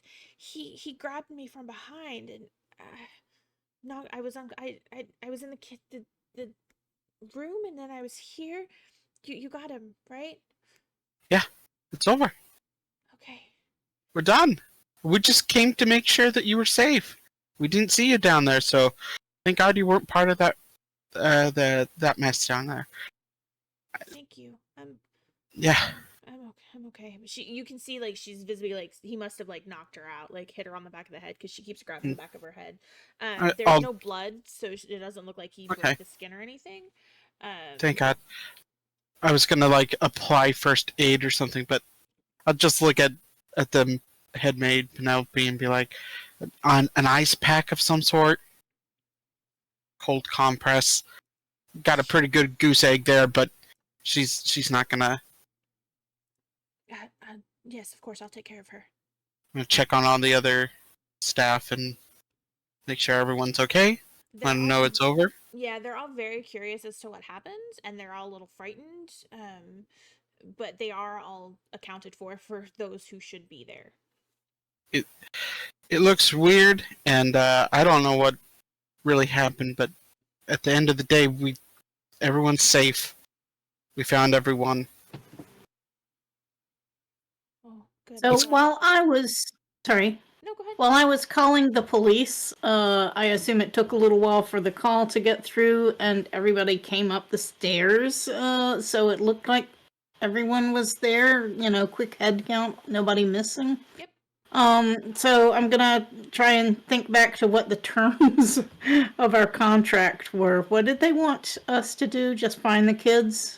Find the kids, figure out the cause of the strange things that were happening, and find the missing items. Which all you did. Done, done, and done. Okay. Did they? I think they said they wanted it handled with discretion too, or something. Yes. They were hoping that Ah! it would be handled with discretion. Which, I mean, I guess Well, kind wait, of. wait, wait, wait, Alright. wait, wait. Yeah, because we Until didn't you like call the cause a police. scene outside.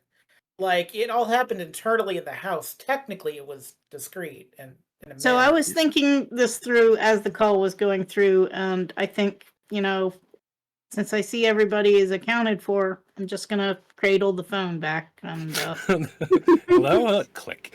And maybe they'll think it was you'll watch. just a You'll watch Frank pick fluctuation it up. in the wires. Yeah, you'll watch Frank pick it up, dial the operator. He's gonna call the Miskatonic University, let them know that it's taken care of, and then to probably call these kids' parents, let them know that everything's fine, the kids are safe. The parents they- didn't know that they were missing. Miskatonic Well, University then- told them. They were So if hoping that's to not a big find thing, them. Well, you know, like I'll bring that up to Miskatonic and be like, yeah, you should probably let their parents know that they've, you know, that they're safe now and everything's fine. You are told that won't be necessary. We will send cars to pick them all up. Please and we do. will handle it from our end. You will all be paid, and please remember that you are not to speak of this outside of this group. Yeah, no one will fucking believe me anyway, so you got no problem there. So I'll believe you. I went down the door Quiet. between the library and the solarium, and as I was searching the house, I also found that, like, for some reason, the kitchen has a door that leads to the billiards room. Yep. Emma, and I yeah. give Emma back her locket. And the lounge leads to the dining room. It's very odd. By the way, I know this matters to Jamie, so it doesn't really matter to me, but I like wrap my hands in a cloth and I start to try to reshelve the books where I had knocked them, and somehow I put them in a worse order than they were previously. And the one I picked up that bit me, it definitely bites me again as I'm putting it up and go, "Ow, I'm trying to do the right thing." I think I'm gonna check that kid that we shot. Okay. I'm gonna be keeping a really close eye on him. I want to see if No, he does not- anything not strange or we. acts strange, or if by You. doing what we've done, it's alleviated him from his compulsion to summon the dark arts. He Yeah, don't- wakes up. He finally wakes up, and he is quite confused at first.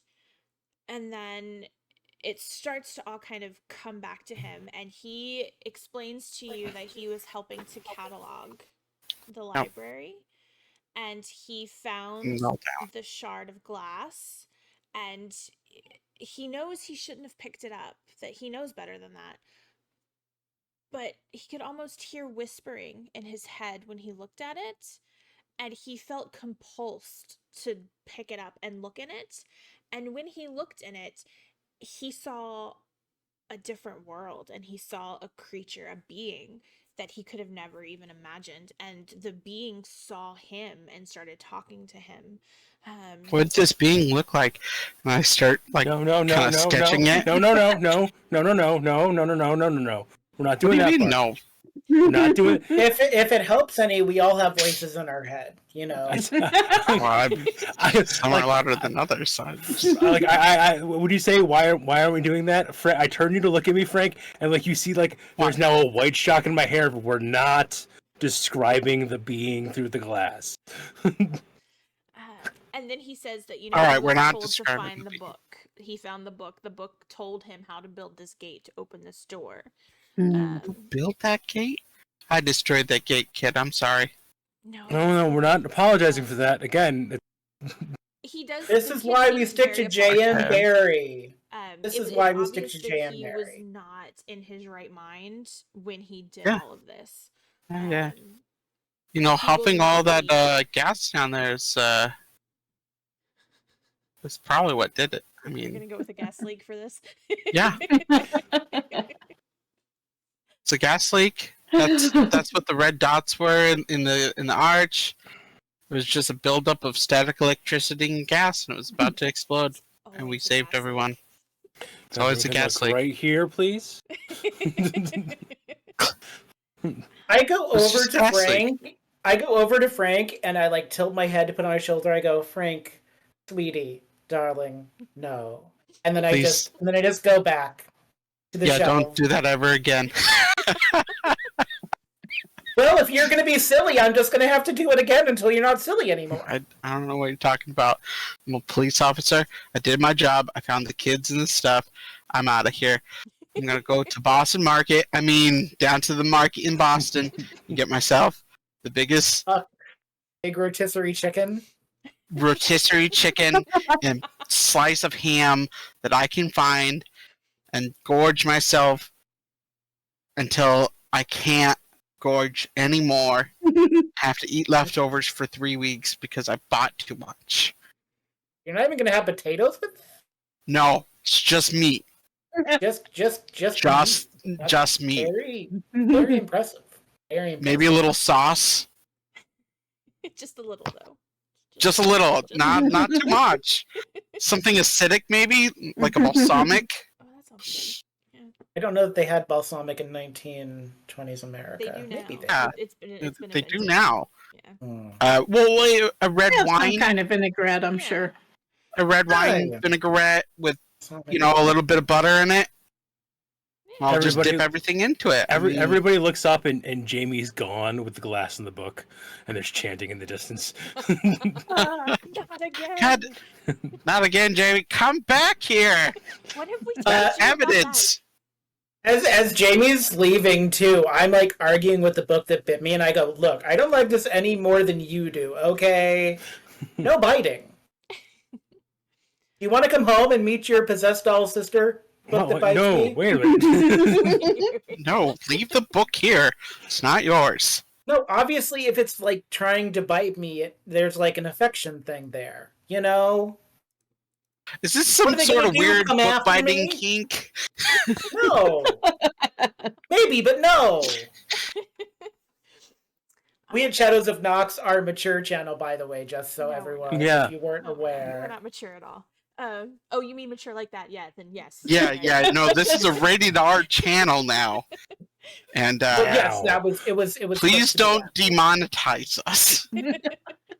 We have to be monetized before we can be demonetized. This is true. That's also true. true. That's very true. But yeah, so you guys. Monetize us so you can demonetize us. And I'll switch out of Frank because keeping that Boston-ish accent up is... Yeah, but you guys get paid. They send cars. They take all the kids home. fantastic. Um. Well, they send cars for everyone else. Frank drives himself home. Oh, no, they send cars Okay. enough to pack like the students in. So they send like 2 cars for all the students. They don't send anybody for you guys. So you guys Oh, can find your own okay. home. I give one of the see you guys. students like my personal or somebody to contact me, and I'm like, when you get home, make sure you're at your home, and then you contact me and you let me know that you arrived. Because I trust this university as far as I can throw it, right? You let me know that you got there and it's the real place you're supposed to go. Well, they're Right. just going back to the dorms at Miskatonic. I mean, Yeah, they're just going right back to the belly of the beast. And I'll follow them back if I have to. I mean, if that will make you feel safe, should. I will. I'll do it. I'll follow them And then back go to Miss get your ham Platonic. and your chicken. Well, and it's on the way. It's on the way. I'm gonna Oh, get my okay. rotisserie chicken and my ham. I gotta get a couple lobsters. I'm in Boston. I might as well grab lobsters. So Like, I mean, you know. I think the scene is happening as slip we're back getting into Frank. into the car and driving, and literally, like Jamie in the back seat looks at one, like because I'm pretty sure like Quinn gets in passenger, so looks at Quinn, looks at Frank, and looks at them talking, and then just kind of like again just. Nothing really audible, but just sinks his head into his hands and is like his shoulders are just shaking with sobs, knowing this is gonna be the entire ride home. There's no radio in here either. I would also like to point out in the 1920s, lobsters are considered poor person's food, so that's not going to cost you like anything to get lobsters. Oh, I'm a police detective. That's why I'm grabbing some lobsters. I'm poor, man. Well, that is game. So I hope you guys had fun. I hope that it was Woo! informative. Yay!